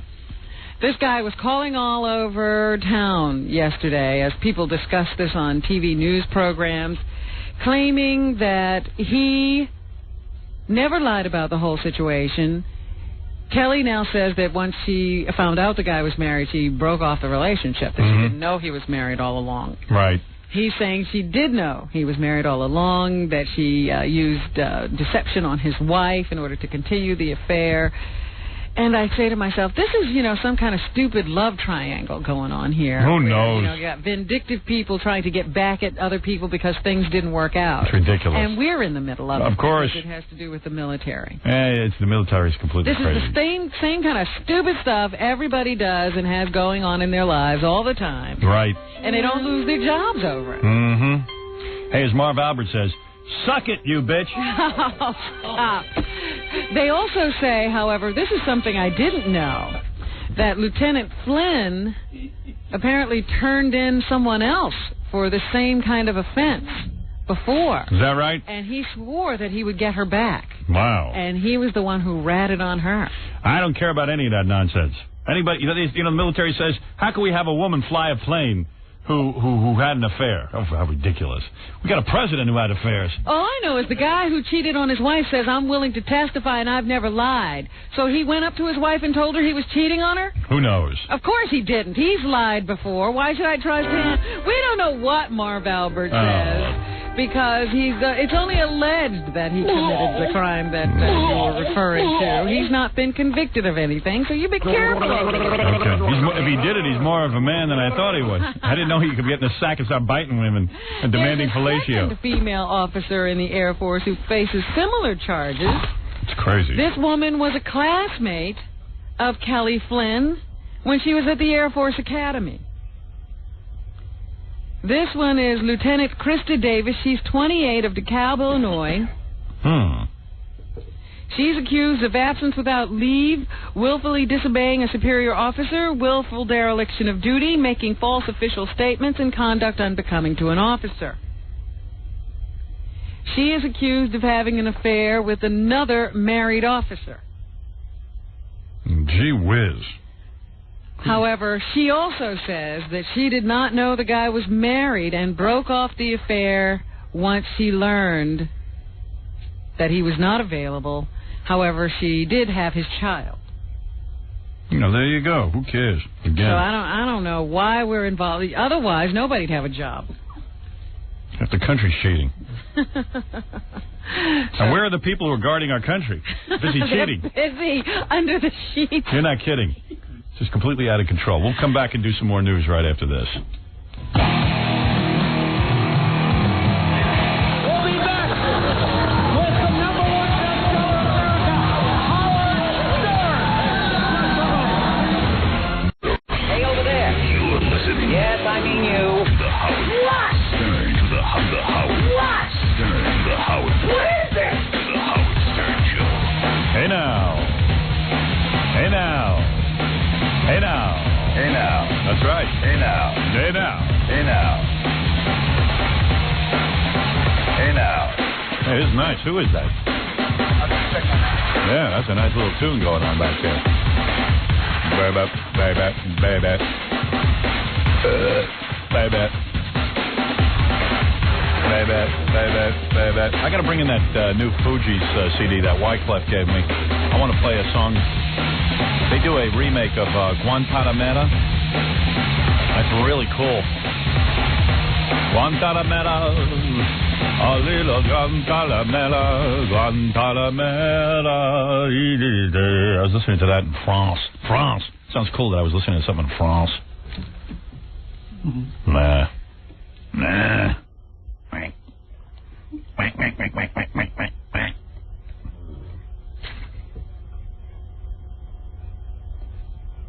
What? What do you want? John? Hello? Yeah, what do you want? Quick. Howard. Yes? I'm sorry. I was wondering, with all the temptations you have around you, the penthouse pets and everything, why don't you do what Fran Drescher did? Just go out, have a few flings for a few months, tell your wife you're sorry and that you love her and want to get back together with her, and just solve your problem. You know, you're right. Apparently, that's what Fran Drescher did. Isn't she back with her husband now? Yes, she claims she didn't date the entire time she was away from him. I don't believe that, because I know somebody who told me that they got asked out on a date by her. Really? Yeah. So there's your choice. But I think that you don't cheat for one very specific reason. I think you're afraid your mother will find out, and that you're more concerned with Ray Stern calling up and giving you a hard time than you are with Allison finding out. Yeah, no, I don't buy that. I don't care. At this point in my life, I don't care what my mother thinks of me. I don't know. I don't. I honestly don't. See, Robin knows. I mean, I would. I'm with you. Yeah, maybe you're right. I don't know. There's a lot of that tied in too. All right, Howard. Thanks a lot. You make my dude. commute bearable. Bye. Bye. That's true. My mother would cut my nuts off. Your whole family would turn on you. You wouldn't have a family. That's not a bad thing. I noticed you don't. You seem to be attached to them. What's the down? Nah, I don't care. I don't even care. They don't want. If my parents stop loving me because I. Oh, they won't stop loving you. They'll stop talking. If they stop talking to me because of that, I say, hey, look, man, you got to do what you got to do. That's what you think. It's so messy, though. It's messy. You got to face up to people. You got to. It's a real pain in the ass. It's almost. I'm too lazy actually to cheat. That's the problem. Plus, I do love Allison. Let's be honest. Well, that's the only way to cheat, Howard. If you didn't love her, you just dump her. Right. Yeah, see, I love her, but I love everyone else, too. Like, I love you, and I love a lot of people I love. I have a lot of love in my heart. Uh-huh. Just the other day, I told Robin Brzezinski I love her. Just don't spread it around. That's all. Hey, anyway, never mind me. I'll figure it all out. Marv Albert, divorced father of 4. He didn't have a problem. Hell no. He's got a new gal pal. And he's got a good-looking gal pal, even with that shaitel he wears, that little wig, whatever that is, that rag. That funny-looking thing. That thing, that schmata. Helmet. That helmet, that hair helmet. Even with that, the guy's got a hot chick. And he's allegedly biting her. Well, that's not the gal he bites. Oh, I see. That's in the picture. Oh, is that right? Oh, Jesus Christ, I made a mistake. No. Is that right? That's the gal pal, not friend. You know. See, all these people have different titles. I see. He's 53 years old. This seems to be the dangerous age. I'm in the danger zone. I know. I think that 40 to 70 period. I'll tell you why. Judging from Frank Gifford. When you hit 40, all of a sudden you go, you mean this is it? No more fun? I don't get to be with that. I mean, I put in 20 years. I thought I'd be dead by now. And then you go, wait a second. It's just like Sammy Hagar. He's saying, I was married 23 years, like that's a success. Yeah. That's the way you got to view it. It's impossible for a guy in show business to stay married. Or anybody else, for that matter. That's true. I know. Hey, I know a lot of people. They in show business, not famous. They're all breaking up. Hey, now. I think you're going to make it, though. You do? Yeah. Hey, that's a sad thought. No more Tukey? All right, anyway, what else is in the news? The 53-year-old sportscaster who's trademarked... Yes! Enthusiastic yes! Yes!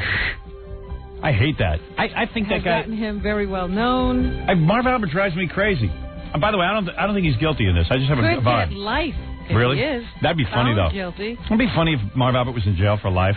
Yes. Yes. Yes, the Knicks are coming out. He put something on his voice. I don't know what it's like. Yes. The Knicks lead by 3. We've seen an incredible experience. Yes. Takeovers or turnovers have been the bane of this club. Yes. They lead the league in turnovers. Yes. Yes. Yes. It's like, shut up. Yeah, shut up with your yes. I don't know, man. I know he's supposed to be the top guy, but when I hear a guy on the radio even saying, yeah, 63 degrees out here, and baby, I can't see you. I don't know anybody on this planet who speaks like that except for disc jockeys and sports announcers. Yeah, I mean, it's like, 63 degrees, and we really got a special kind of day here. I can't believe it's going to cloud up a little bit today. So, I mean, who talks like that? Who yucks it up like that? I wonder if Marv talks like that when he's not on TV or the radio. Sounds like an announcer on Z100. Yes. Yes. The alleged incident occurred on February 12th in an Arlington hotel room. At least this makes him real. Do you know Looney Tunes characters are more real than Marv Albert? Between his hair and his yes. He had just finished working on a Knicks versus the Knicks Bullets game down in the Washington area. I can see why girls like him, though. He's really built. The woman reported the incident a few hours later. Albert's accuser is a 41-year-old Vienna, Virginia woman. She says the sportscaster called her to his room, shortly after midnight, and the two began arguing. Now, what do you call somebody and immediately start arguing with them for? That's why I said the story doesn't sound like it's right. Just doesn't ring true. Go ahead. Give me the rest of it.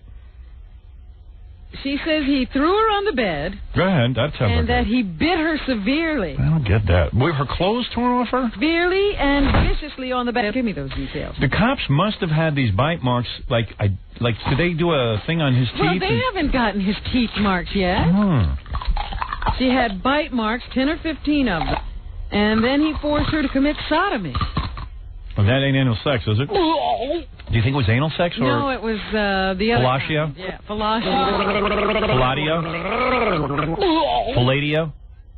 A Palladio. Her flesh was ripped. Oh, Pat, give me Palladio. And some of the bites were very deep. Palladio.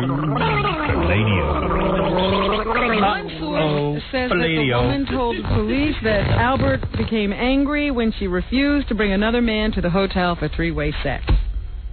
Ugh, hate Rosie O'Donnell. Turn that off. Someone put the Rosie O'Donnell show on my TV. Oh. Because we were watching Kathy Lee to see if she did anything, but she didn't do anything. Rosie O'Donnell has people in the audience stand up and introduce her. I know, I saw that one. And they're the ugliest goddamn people I ever saw. Uglier than her. Little bitch. I think she's the queen of nice. I hear the way she treats her the people who work on that show aren't treated so nice. The queen of nice. All raggy. And you know what?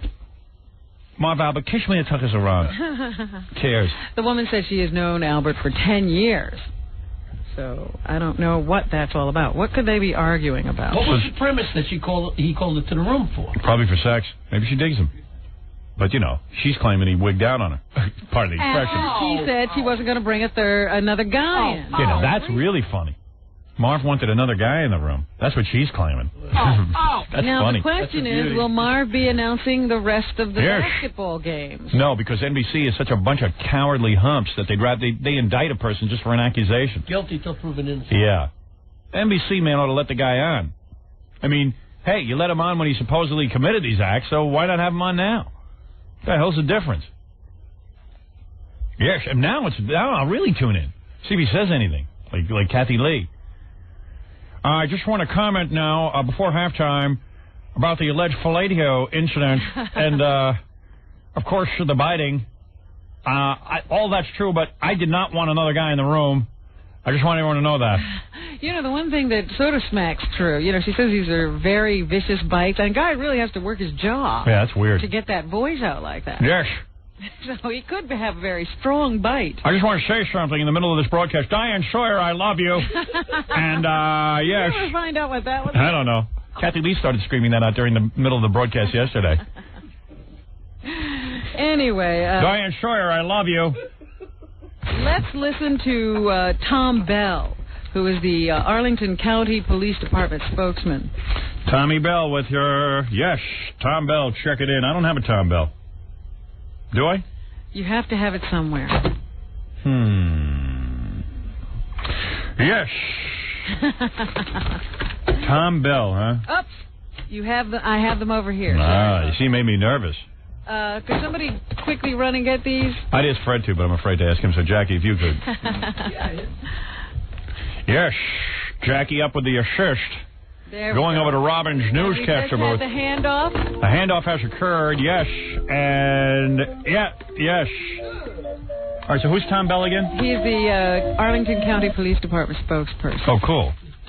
They had an argument, and during the course of the disagreement, he threw her on a bed, she alleges, and bit her numerous times on the back. Yes. For bites that actually required treatment at a local hospital. Wow. So there you go. She was, in fact, bitten. Yes, we have confirmation she was, in fact, bitten. Yes. Albert, of course, denies these charges and says he will defend himself vigorously. Vigorous defense. Today's defense is vigorous. A Rodman-type defense. Authorities in Virginia are allowing him to turn himself in. However, if he does not voluntarily show up in court, they will issue a warrant for his arrest. There's lots of speculation here at NBC that, yes, in fact, if the trial is held in Virginia, they will lynch the Jew. Yes, I have confirmation on the lynching of the Jew. Let me ask you this. What happened, speaking of reporting crimes, we were trying to submit a complaint against Frank Gifford with the DA's office. Where are we? We are submitted, yes. Yes. Are we? As of 5 minutes ago, when the DA's office opened, Frank Gifford, yes. A citizen's complaint, yes. So we should be hearing about that shortly. Yes. This is the alleged, the son of the alleged victim of Marv Albert. He says he's outraged. Yes. I think that guy's a disgusting, despicable human being. You know, I look at that, I'm like, this guy's making millions of dollars, and my mom is like, you know, sodomized me. What is it? Sodomized? He almost ate her. You ought not use language like that. He's like a shark. He's like a cannibal. Yes. If this is true. Is she a white girl? I don't know. Yeah, the sun sounded kind of black. Well, that adds something to the story. Oh, yeah. Play it again. Taboo. I really wasn't looking for an ethnicity there. Well, listen again, and if I'm not mistaken, I sense something something non-white. All right, let's now everyone get ready. Here we go. I think that guy's a disgusting, despicable human being. You know, I look at that, I'm like, this guy's making millions of dollars, and my mom is like, you know, sodomized me. What is that? What's up with that? I don't think he's black. No? No. You don't think Marv goes that way? Yes. I don't know anything about Marv. Little chocolate cake. Nothing wrong with that. Little chocolate icing on that cake. Now, what do you think of this news? That CNN is trying to lure Tom Brokaw away from NBC? Yes. Have you heard this? No, I know that Tom Brokaw says CNN does a wonderful job with their news because it's so serious. Yes, he likes that about them. And so, CNN is offering him a $7 million a year deal. He should go. I was watching NBC News the other night, and he's looking real old. And real goofy with that triangle thing above his lip. I think it's time for him to leave. They are trying to lure him away from his NBC nightly news desk. You should do it. To become the on-air leader. I didn't know they needed a leader. Over at Cable News Network. You should do it. Chancellor on the news. What's that? I will be the chancellor of the news. CNN has offered Brokaw, according to sources, an hour-long primetime news slot. Yeah, he's getting old. He's almost ready to go to that great teleprompter in the sky. As well as a commitment for several special news programs. You better go there before he ends up at Channel 9 like Rollin Smith. How old do you think he is? I have his age. I'll say he's 63. Anybody else? I'll say he's 56. Anyone else? 66.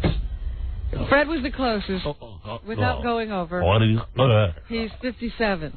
He look 77. Hey, looks 77. I can't stand that guy. His 4-year contract with NBC expires on August 30th.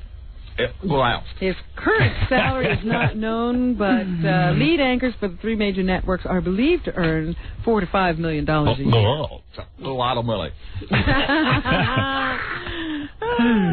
Rock on. NBC has been the ratings leader in 19 of the last 21 weeks in the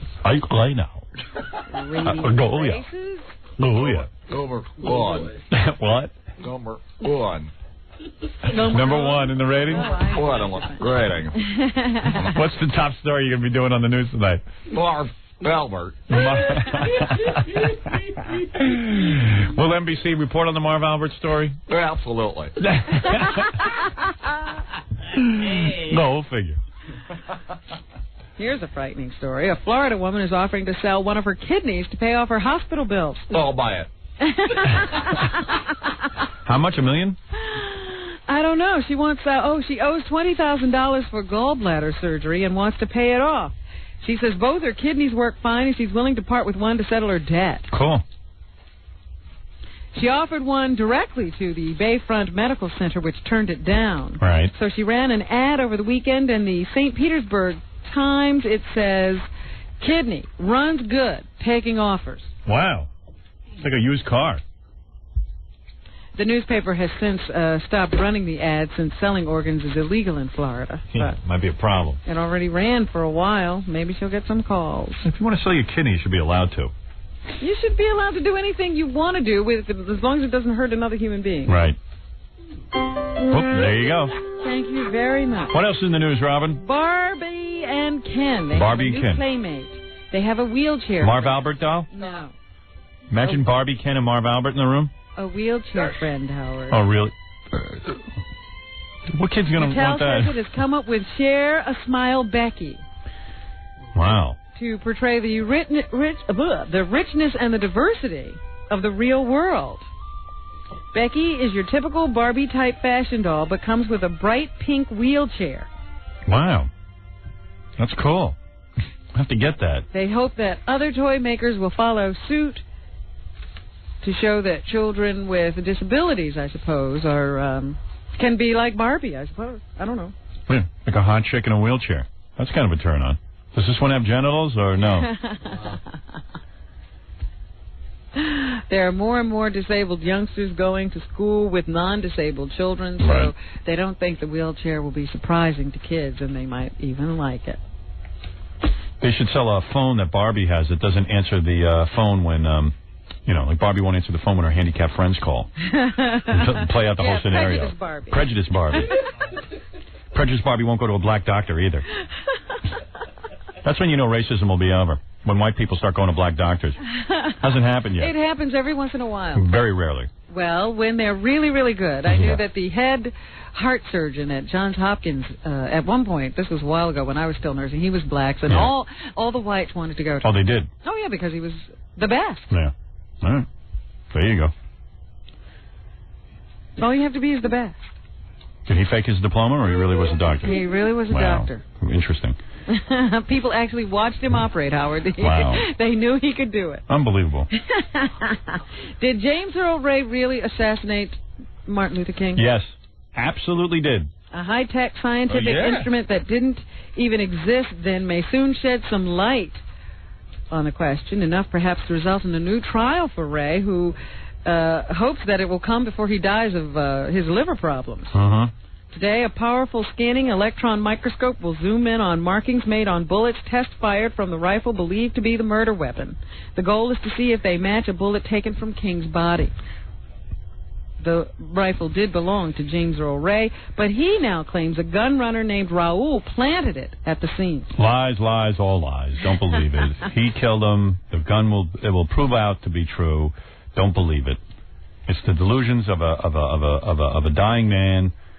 And yes, I will F his dead skull any day now. James Earl Ray. I'm going to have it delivered to my house, and I will have sex with his skull. A Florida girl wants to be a catcher on a Little League baseball team, but the league says that she has to wear a protective cup. Okay. Now, you know that a girl doesn't need a protective cup. Can't injure your vagina in a baseball game? Don't tell me. It's inside your body, Howard. Really? I didn't know that. Yes. Melissa Ragland was a starting catcher in the Boca Raton Youth Baseball League. She sat out 2 games for refusing to wear the cup until she showed up wearing it on her ankle, because they say that you have to have one. Wow. The league president now says the 12-year-old girl is flaunting the rules. Oh, for God's sake. This is so ridiculous. Why don't they put a fake pair of genitals underneath the cup, and then everything will be fine? So just tell her to wear the cup anyway. Oh, it's ridiculous. She probably feels uncomfortable. Hey, everyone does. So I hate those cups. Up the order. Huh? I've worn a cup. It's awful. Very uncomfortable. Especially when you hardly have anything to put in a cup. My cup did not run us over. Melissa's mom says she has tried to find something that will provide the same protection but is built for girls instead of boys. Apparently that does not exist. Yeah. Congratulations to Matthew Broderick and Sarah Jessica Parker. Wear the cup backwards. Put it over your ass. That's all. They secretly got married. Oh, really? Yeah. Big deal. She's a big fan. She loves this show. Yeah, they say they got married on Monday. Parker is 32 and is starring on Broadway in Once Upon a Mattress. And Broderick, who's 35, had starred on Broadway in How to Succeed in Business Without Really Trying. You're good. Now she can go break his balls. What do you mean? Come on. The party's over. The FBI agents who duped Richard Jewell into participating in his own investigation have been slapped with letters of censure. Oh, that must really hurt. I think Marv Albert's teeth marks would hurt worse. That's it. 3 agents censured. Jewell's lawyer says the punishment is definitely not enough. I see. This is a whitewash, he says. All of those officers should be terminated. Hey, now. I don't agree. The Justice Department, in investigating the investigation of Richard Jewell, concluded that the officers made major errors in judgment. I don't feel they did. By asking Mr. Jewell to waive his rights to a lawyer while they questioned him. It's the only way you can find out anything anymore. Trust me, they did the right thing. And in Carmel, New York, they're trying to get rid of smoking on the beach. Really? Yesterday I talked to you about secondhand smoke. Now somebody's trying to outlaw smoking outside. Oh, another indignity I must suffer. The town would smoke impose outside. a $50 fine for smoking at town beaches or for discarding cigars or cigarettes in the sand or planting. I'm all for that. I'll tell you plantings something. bordering a beach. I go nuts when I'm outside and I smell that goddamn smoke. I really do. You know, I mean, I hate to legislate everything, but one thing about that smoke, you do breathe it in outside. I never get smoking outdoors. I mean, when I smoked outdoors too. But well, smokers say it dissipates right up into the air. No way. It's really not a problem. Of course, they'll come up with anything. Hey, I'm against farting in tunnels. I don't want to smell that crap. All I know is that now all over town they're opening up these cigar bars. Have you heard about this phenomenon? Yeah, I've heard about those. It's very strange. Because you go in and it's reeking of cigar smoke. Yeah. I'm thinking of going to one. But they're nice places. Right. They're fun. You get a little drink, some brandy. I mean, it's very pretty inside. You go to that? Sometimes they play nice music. Yeah, went to the opening one. I actually smoked a cigar. Really? I've smoked cigars. You know what? I kind of try to pretend like I like it, but I really don't. It's not that it's bad. It's just weird. Like, it's stupid. Yeah, I know. And you can't even inhale. Bring it out to you on like a little plate with the little clipper so you can cut off the... I mean, how much... they have a whole ritual that goes along with it. It makes me wonder how they make money, too, because it's like, you ever see like on Friends that coffee shop thing? Like, I've never been to a coffee shop, but how much money can you make selling coffee? For a bunch of freeloaders who sit around all day and drink coffee. It's just like a cigar. I mean, like that takes hours to smoke a cigar. Yeah.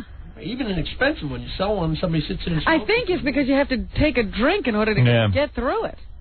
Yeah. You're making money on the whiskey. Remember at NBC I started smoking cigars? Yeah. You know, thinking like maybe I should do that. But I never really enjoyed it. I was kidding myself. I like to inhale. I know. For a while you got into that whole thing where you were buying a lot of them. Yeah. It was stupid. And I look stupid with a cigar. You know, people rent out like little places like humidors. I think I was doing it. Yeah. I was doing it just because I wanted to smoke a cigarette. And even women are doing it.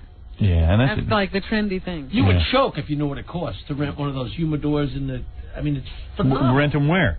They have them in these cigar bars. Yeah, you go to the cigar bar and you have your little key and you open up your little place. No, that's stupid. I'll bring my own goddamn cigar. I don't need any humidor. Like a club. Let it dry out. Who cares? Stupid. It is stupid. My dad used to smoke cigars. I used to smoke his. And I'd store them. I didn't store them in a humidor. You know where I stored my cigars? I'd smoke half of them. Then when my parents would come home, I'd shove them in my sister's dolls. My sister had a little doll closet. But I'd just shove them in there. Her dolls reeked from cigars. They smell so bad. Yeah, especially when they're half smoked. And you save them for a week so your parents leave the house again. God, I used to wait for my parents to leave the house. Well, in Carmel, they're trying to stop it on the beach. They say the law was proposed after the board received half a dozen complaints last summer from non-smoking beachgoers. Marv Albert could put out his cigars on his girlfriend. Oh, stop it. Maria Polka, a smoker. Polka the smoker? Yeah. She says if you're a smoker these days, the world makes you feel like dirt. I'm with Marv, man. I don't think he did it. It's an update on my feeling. It changes every 5 minutes. He did it. He didn't do He it. didn't do it. You know what? Who cares? Anything else, Robin? Yes, Bill Butel's son is in the news today. Local newscaster here in New York. I guess you would call him the dean of local newscasters. Because he has the most liver spots. And so his son is no spring chicken. You'd think that he'd gotten it all together by now, but Bill Butel's son is facing a serious drug charge after being arrested recently at his Yonkers home and accused of having hallucinogenic mushrooms. Well, where do you get those? How do you get hallucinogenic mushrooms anymore? Seriously, Jackie, you can't even have them here and there. You know. I've never heard of it. Got to get to Peter Butel. You know, in Arizona, they have this hallucinogenic plant that just grows in the desert. I saw it. Peyote? Is that no, it's like a form of cactus, and the guide was pointing it out to me. You just chew on it. Grab a bit? Well, the cactus that the Indians use, right? Yeah, rituals? Exactly. What's it called?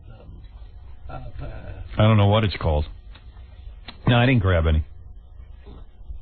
It would have been thought ill of me to grab things out of the desert. You know, you can go on these tours. They're all into you're you don't touch the desert. Having reverence for nature. Yeah. And then the Indian lure. Toward evening, I went back in there to try and get it, and then I couldn't find it. I got lost. I was embarrassed. Police raided Butel's home with a search warrant on Thursday. Wow. During the search, officers found a bag containing about 45 grams of mushrooms. Wow. Wow. When eaten or drunk as a tea, the mushrooms cause hallucinations. It's that psilocybin. I've never been able to find real mushrooms that make you hallucinate. I've done mescaline, but I've never been able to find that. The Westchester District Attorney's Office and City Police refused to disclose more information about the arrest other than to say that the investigation is continuing. So you got to be a newsman, so you have to have an investigative mind to find those mushrooms. By the way, I don't advocate any hallucinogens, just in case anybody's thinking that I'm advocating that. I really don't. They're often called magic mushrooms or shrooms, Howard. Shrooms, yeah. For the unenlightened. Right. So there you have it. Maybe that's what's growing on Bill Butel. It's not liver spots, it's shrooms. But you figure once your kid hits 40, he's not going to cause any more public embarrassment. Yeah, you figure if you get that far. Shrooms. But that seems not to be the case. I want to thank Sammy Hagar's new CDs in the store, Marching to Mars. The single is Little White Lie. Gavin from Bush, who called in. Thanks for calling in.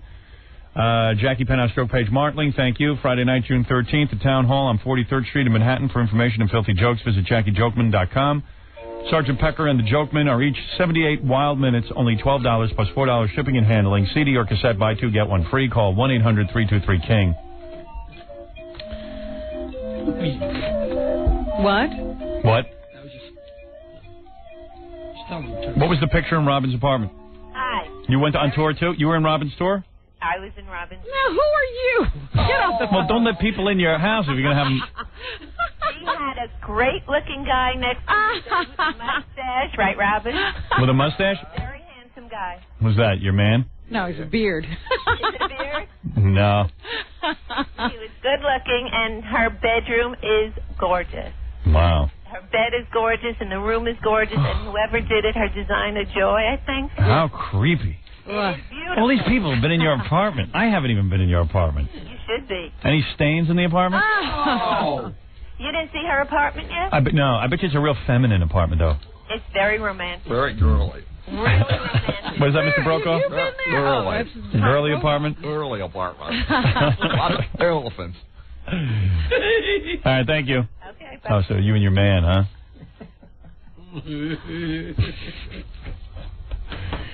Well, you're itching to talk about something because no one mentioned my picture. Yes, right. I mean, you know. She was bathing it. Yeah, right. I thought nobody had noticed. Who would miss that? Nosy women. Yentas. Also, Grandma Sylvia's funeral.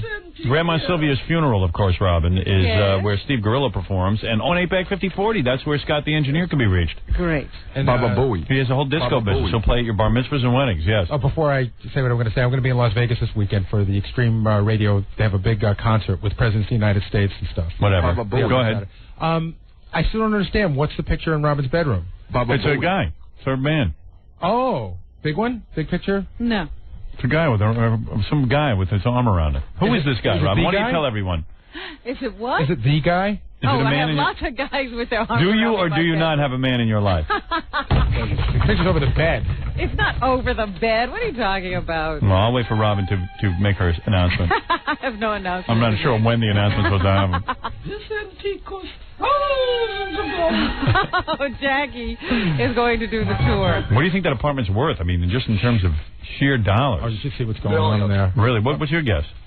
It wasn't even finished when you saw it. Yeah, no. I mean, Robin goes. It's like the Batcave. Robin goes and flicks a couple of buttons. Yeah. All the shades go down, and the TV screen comes down, and then you're like in total darkness watching this great TV screen. Right. She's got some pretty expensive-looking like statues and sculptures. And even pee.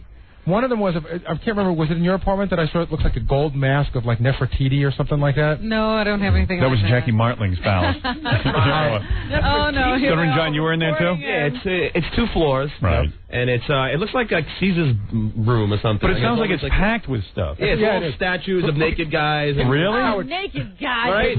Here's a prime example of little details. Does he have a penis? Yeah. What are the little details? Like little details that are paid attention to in this really finely decorated apartment. Right. Like on the bookcase, there's a bunch of books, right? Right. Now, I don't know if Robin's read any of them, but you know how like, you go to somebody's house and there's hardcover books, and they have that She bought a book collection. You know, they have that paper sleeve on them. Sure you did. No, they're my books. Really? Listen, are they old books?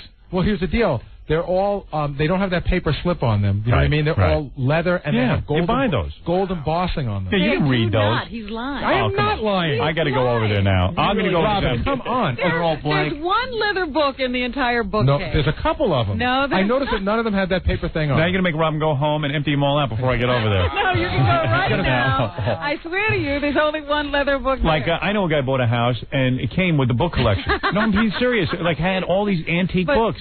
I don't have antique books. You don't? No. What books are in the book collection? Their books, Joan Rivers' book is there. Really? Yeah. And which is is Quivers Alive? Books and put them in there. Oh, I see. There's several copies of Quivers Alive. Why not? Which is the one that's leather with the gold embossing? Which one is that? That's mine. That's your book, Judith right? Regan gave me right. that book. Yeah. Now, she gave me one of those, too. But Judith ruined it and put a big, hairy picture of me on the front. Oh, no. Can I ask a question? Yeah. Was there like a program for the tour so you could hit the highlights of interest, you know? Did they roll no, that? nothing like that. When people came in, did they hit the buttons and watch the screen come down? No, they never got to see any No. of that. Did they go to visit the cat's bathroom? No. Did they wear headphones and then like push a little button and explain what it is? They walk around with a It's Walkman. Alcatraz. Wow, Robin. Good for you. Congratulations. You should be very proud. You'll have triumphed in another area, home decoration. You can tell that there has been much expense and thought into Well, how much decorating money do the you think Robin put into this thing? It's hard to, because you look at a statue. I could look at a statue and say it's worth 50. I would say 6 figures. Oh, of course, six figures. Obviously. But Howard, I could look at a statue and say, that looks like it was $100, and then Robin might say, oh, that statue was $3,000. Of course. It's hard to tell. Well, and these designers, they get you. No, a lot of the artwork is mine. Is it? From years ago. I see. Is there any stuff in there that's like rare, one of a kind? Most of it, sure. Gary, give me a bottom line. What do you think she spent? I'm one of a kind. You mean just on decorating alone? Just on decorating alone? $250,000? At least. Wow. Yeah, I'm thinking. Wow. You guys are low. I got to go see it. Oh, my God. I can't believe that we're low. Well, there's a lot of stuff packed in there. Robin, I am now coming to see this. Howard, it's not hugely apart. It's not like I couldn't imagine it being that much money. You know what I mean? Well, she's a very wealthy woman. But it's finely decorated. She's successful. There's a lot of attention paid to detail. The queen of all media. What's wrong with you? She has to have. It's a queenly apartment. I'll bet you the video audio system alone was around $25,000 for the whole place. Wow. You know what? You shouldn't go on The Price is Right. I'm sure it's... Because there's much more money than that. Gary doesn't have any idea what anything costs. Well, I don't have money to throw away. I apologize. Throw away? Excuse me. Dave, those are antiques. You paid for that horse, but some people pay for a house. All right, look. Baba Booey. I see jealousy creeping through. Jealousy creeping through. It's rage. Don't yell at me because I don't know what $100,000 sound system should look like. All right. Sammy Hagar, thank you. Gary, thank you. For what? We should put Gary on The Price is Right. $2? Expensive, I know it. Expensive. Well, Bob, don't yell at me because I don't know what this soap costs. Like you would have recognized that system when you lived in Queens. I cannot believe that you could actually I can't believe we don't know what you're talking about. All right, everybody, we'll see you tomorrow. Another big show. We'll find out what happens with Kathy Lee and Frank Gifford as we file our report with the DA and everything else. And we have a great guest tomorrow. Who? James Taylor? James Taylor playing live. Yeah, you got to hear him do. I'm not kidding you. This is a real treat. He does a version of Woodstock that is great. Dynamite. Yeah. Plus, he'll be doing some of his other great hits as well. Yeah, it'll be cool. We're going to take a break. I'm going to do a couple of spots, and then Fred. This is a treat. Fred will do the reading of the plug. Ooh. Everybody loves it. Is Fred crossing over? Wait a minute. Is he crossing over with the new jock? No. Are you? No. Hey, who is the new jock? No fraternization? His name is Logan. Let's meet Logan. Let's meet John's replacement. Yeah, here's Stuttering John got fired. Hey, Howard, can I do my plug then? All right. I'm going to be this Friday. You need it. Yes, at P.J. Bailey's in Pleasant Beach, New Jersey. So they took away your whole disc jockey salary? Yeah. Oh. So then also on Saturday night, my band will be at Reed Center Square in Pennsylvania, and Bluebell, Pennsylvania. Here is Logan. And he's a lot better looking than you, John. You think so? Younger. Yeah, and also younger. Kenny's Castaways next Thursday night. I heard Logan's pretty good, actually. I heard some people dug his show. Yeah? Sorry, man. Whatever. Yeah. How you doing, Logan? Good, nice to meet you. Yeah. Have you met John? By the way, I've learned one thing. What? Logan can say what John used to say for 5 minutes in about 3 seconds. Yeah. Yeah. Logan's pretty much like a guy who, Logan, what do you do? Like, you can put a thought together right over the intro of a record, right? I try to do it in like 14 seconds, but put some personality and sell the station. I guess that's what my job is. I think that's what they wanted John to do, but however you want to slice it. I think there's something comfortable in this. John, you never met Logan? No, I haven't met him. Why don't you say hi to the guy? What's the big deal? I have nothing against the guy. I just haven't, it wasn't like I'm going to run in there. Logan, did you feel funny about meeting John? Well, no, I just, I felt bad. I was a big fan of the guys. You know. Really? Yeah. Wow. He was telling me yesterday he was telling me yesterday that he's a really big fan of the show and of John's. Right. And he felt some sort of weirdness in the hallways because he didn't want to go up to John, and John apparently... John, do you want to endorse the Logan show and pass the baton? Wish him good luck, or yeah, I do wish you luck. Thank you very much. I'm not... I'm Tom Roycott. Nice to meet you. Hey, Ganji, what do you want to say? Logan is one of those radio guys who has like 90 names so far. Yeah. Oh, yeah, what is this Logan thing? Is that your real name? Yeah, no. Well, my ex-girlfriend picked it. Logan. Yeah, well, on this station, you got Sluggo, Logan. So you would recognize Logan by his other name, Freddie Vedder. Oh, were you Freddie Vedder? I tried. That was probably in another past, yeah. Probably. Oh, really? That was you? Yeah. I thought that was a pretty funny name. I think he was also Joe Mama. Were you Joe Mama? You were Joe Mama? And You're the legendary Joe Mama? And I most recently was Hollywood in Hartford. So I'm like schizophrenic here. And I haven't picked half my names. Logan, do you want to go out and do John's interviews as well? I mean, where we go out and ask celebrity questions? The man does it too well. The man does it too well. Were you the legendary Hey, Would You Blow Me? Well, anyway, welcome, Logan. I got nothing. No, actually, I mean, I love John, but, hey, I love the new guy, too. Why not? What do I care? How do you know you love me? I haven't heard him yet. I think he's great. Oh, see? I think he's great. John was running around here. You could tell, he was really a little upset about the whole Putting thing. Down Logan? Because he'd run around and he'd say, yeah, did you listen to the new guy yesterday? It's not even funny. And I heard he does this or that. Robin, I was so not, Logan, I really wasn't like that. She's painting a picture that's not exactly true. John, I really don't get paid to be funny. Hey, Logan, you know what you ought to do? I made one joke, and it wasn't even, I had no... Hey, Logan, each week you should show John your paycheck. And I'm sure, and you know what, Howard? I'm sure it is double what they paid me. Yeah, because the guy's been in the guy's been in the business. He was Freddie Vedder. Track record. Crying out loud. And there was a certain sell for me too. And I wait a second, Logan, were you working at another radio station before you came here? Yes. What station were you at? Kiss 95.7. Where is that? Hartford. In Hartford. Right. So the guy had a job. Then he was at Z100. And let me tell you something. Kiss 95.7 in Hartford is a pretty happening station. Yeah. It's a big station. Yeah, and so what? I've been here for 9 years on this show. Yeah, well, you don't really have any disc jockey experience, so you got to pay for a guy like that to get him to move from his job. You had no bargaining chips. Right, because I heard some rumors going around that they wanted him to do some other fill-in work, and that he wasn't going to leave his regular job unless he could come here full time. Hey, Logan, let me hear you talk up a record. Well, I'll give you a record. Oh no, here we go. I'll give you a Tortured Man, my song, okay? I mean, just do it I'll tell you. How long's the intro? Anybody know? You can do it by feel, believe me. Here, wait. I mean, just watch this. This guy's a real pro. Watch this. Here, John. Hey, what's up? It's Logan at 92.3 K-Rock. We're going to be at the Hamptons Memorial Day weekend broadcasted live. Just show up. You get paid to drink and look at one of the K-Rock. That's it? That's it, man. That's what it is. 92.3 K-Rock. This is the Logan Show. What's happening, everybody, man? We're going to be getting wild, man. Yeah. That's the way you do it. I noticed that the new thing, though, is when you give the call letters now, you don't sell them like you did in the old days. You're almost bored. Yeah, it almost doesn't matter. Yeah, you just try to sound real. Yeah, just try to talk real. No more disc jockey Marv. Howard, I guess I haven't been listening that long. You know what was a really funny moment? Right. So poor John gets fired. He comes into the room and he's all mopey and everything. And then 2 seconds behind him, John's phone guy comes in and he got fired. Oh, really? And he's like all bummed out. Yeah. Well, I don't blame them for firing him, too. Why did you fire him? Because two maniacs are busy with those phone calls every minute. I'm trying to hear some tunes. No, they won't. I bet you get a lot more songs on the air than John did, right? Because John always had to have his bits. Well, John was, John was cut down to X amount of minutes per bit. Right. He was down to, whatever. You should have done what Logan does. You just been like, hey, man, how's everybody doing? How could I? Yeah, I did do that. Really? And they didn't want me to say that ever. Oh, it was so funny at the screening of the movie. Right. Because we're sitting there watching the movie and Pig Vomit's coming in and yelling at you and keep the bits down and everything. John's sitting there going, I'm living this while this is going on. I went through the same thing. That's me. That's me. This is happening to me. Yeah. I sure did. We're all laughing like what a goof it is. Yeah. Oh, hey, look, John, you tried it. It didn't work out. I thought I did a good job. I don't care. Whatever you think. Absolutely. I know I was good. Go be a disc jockey somewhere else and prove I'm wrong. Yeah. Logan, what did you think of John as a disc jockey?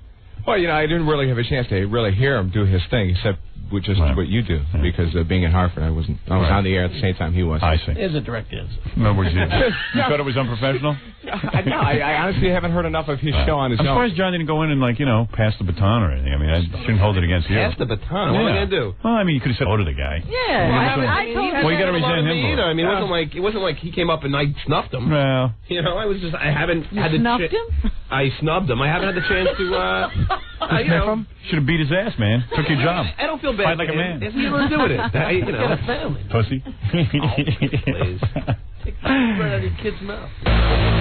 Got a little something here from the Private Park soundtrack. A little 92.3 K-Rock. Yeah, baby, we're rocking now. I can't tell you how much I like this new song from Howard Stern. Understand he put it together with the Dust Brothers. They're a big, hot producing team. Okay, we got a lot coming up here at 92.3 K-Rock. Yeah. See, that's how you do it. How'd you know exactly what you do exactly what I do it by feel. I do. I never look at the clock. You've been doing it long enough. Yeah, baby. I know. I know what I'm doing. Now watch Kingston fire me. That's exactly what we don't want. Yeah. So what do you get? You got a long-term contract, Logan, or what? I have no contract. Really? That was smart. I took the job on verbal agreement. Yeah, so did John. Good luck. Yeah, good luck. All right, well, hey, you seem to have no trouble getting jobs, so. All right, good luck with the new job, man. I'm pulling for you. I'll be promoting you. I will tell you, the way John hates that. The way Kingston makes the station run is by keeping the jocks in fear of their jobs. You single? What's that? You single? Yes. Oh, good for you, man. You must get laid like crazy, huh? Lately. Yeah. Man, getting all of John's little chicks. There's a new DJ in town. Wow. Well, you F John good, Logan. I did. All right, and Logan, everyone. He's still here. At least you don't that's the worst part. usually run into the guy you actually, replace. it's the best part. They still have a job. But you should have called yourself Spawn, not Logan. Spawn. That would have been cool. What's Logan mean? Logan's like a Blade Runner or something, isn't it? I don't know. It's just like something my ex-girlfriend came up with. How about like Low-Life Logan or something? Yeah, that would be appropriate probably at times. I like Freddie Vedder. I thought that was funny. I didn't think of that name. I was told to call myself that. Oh, really? Yeah. By some radio jock. Like Kingston, right? Of course. Kingston came up with that? I got to tell you something. I think that's funny. I can see the meeting. When you go to see Kingston, he knights you with a name. No, does he? Yeah, he does. What, is he like a mafia? No, but everybody gets names. Louis the Lip. Yeah, this is what you're called. Hugh Jardon. But I know because I've heard guys come in and I've heard them say, I don't like that name. From now on, you're Logan. Right. Wow, Logan. We got a million of them.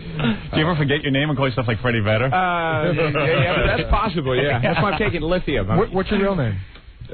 Joe. Joe? Joe Mammy? Joe Mammy. I didn't know you were Joe Mammy. I heard you on... What station were you, Joe Mammy? That was 96 TIC in Hartford. Yeah, because I read about Joe Mammy. And I was in Philadelphia at Q102 as Joe Mama. Oh, were you? Yeah. I was Dick Small in Philadelphia. I forget myself sometimes. So you were Joe Mama and Joe Mammy. No, never Mammy. I was never Mammy. Oh, so you were Joe Mama in Philly and in Hartford. Right. And what are the names? Freddie Vedder here in New York. And then Hollywood at KISS. Is it against the law now to work under your real name? It's just boring to be Joe. So you were Hollywood? Yeah.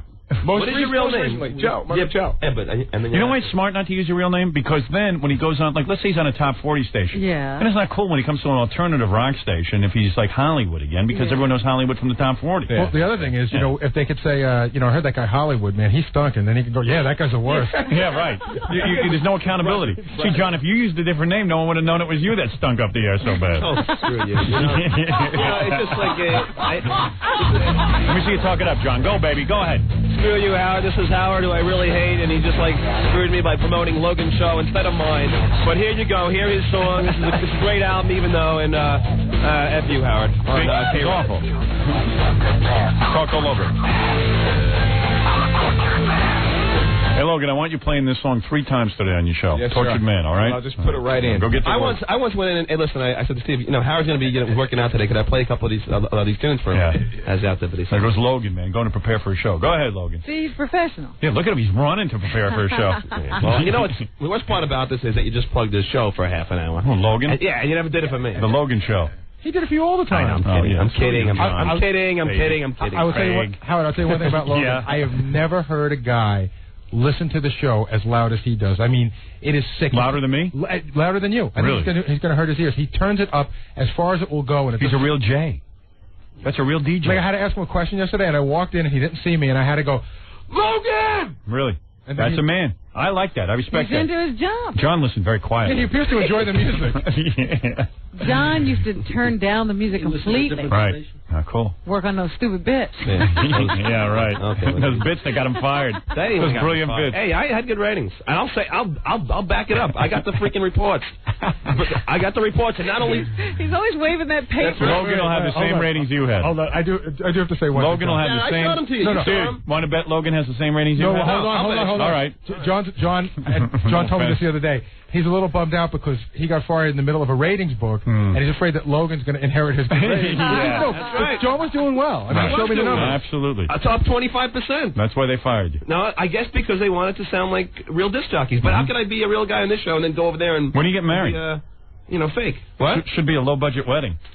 It's not going to be a low-budget wedding. It's going to be a fun one. Beer, hot dogs, and cake. I know you're not coming, but I wish that you would. All right. John, I love you. I thought your show was great. I thought your show was great, man. I consider you a friend. I'd do anything How for could you not go to his wedding, then? Because I'm not that good a friend. But why not? We talk. Invite Logan. We have fun. Logan's getting married. I'm going to his wedding that day. I don't understand. Where? I don't understand. But the word's out of the street, Howard, because I know a guy that wanted to call John and ask him a favor that involved money, and he won't call him this week because, he's afraid that John doesn't have any left. Yeah.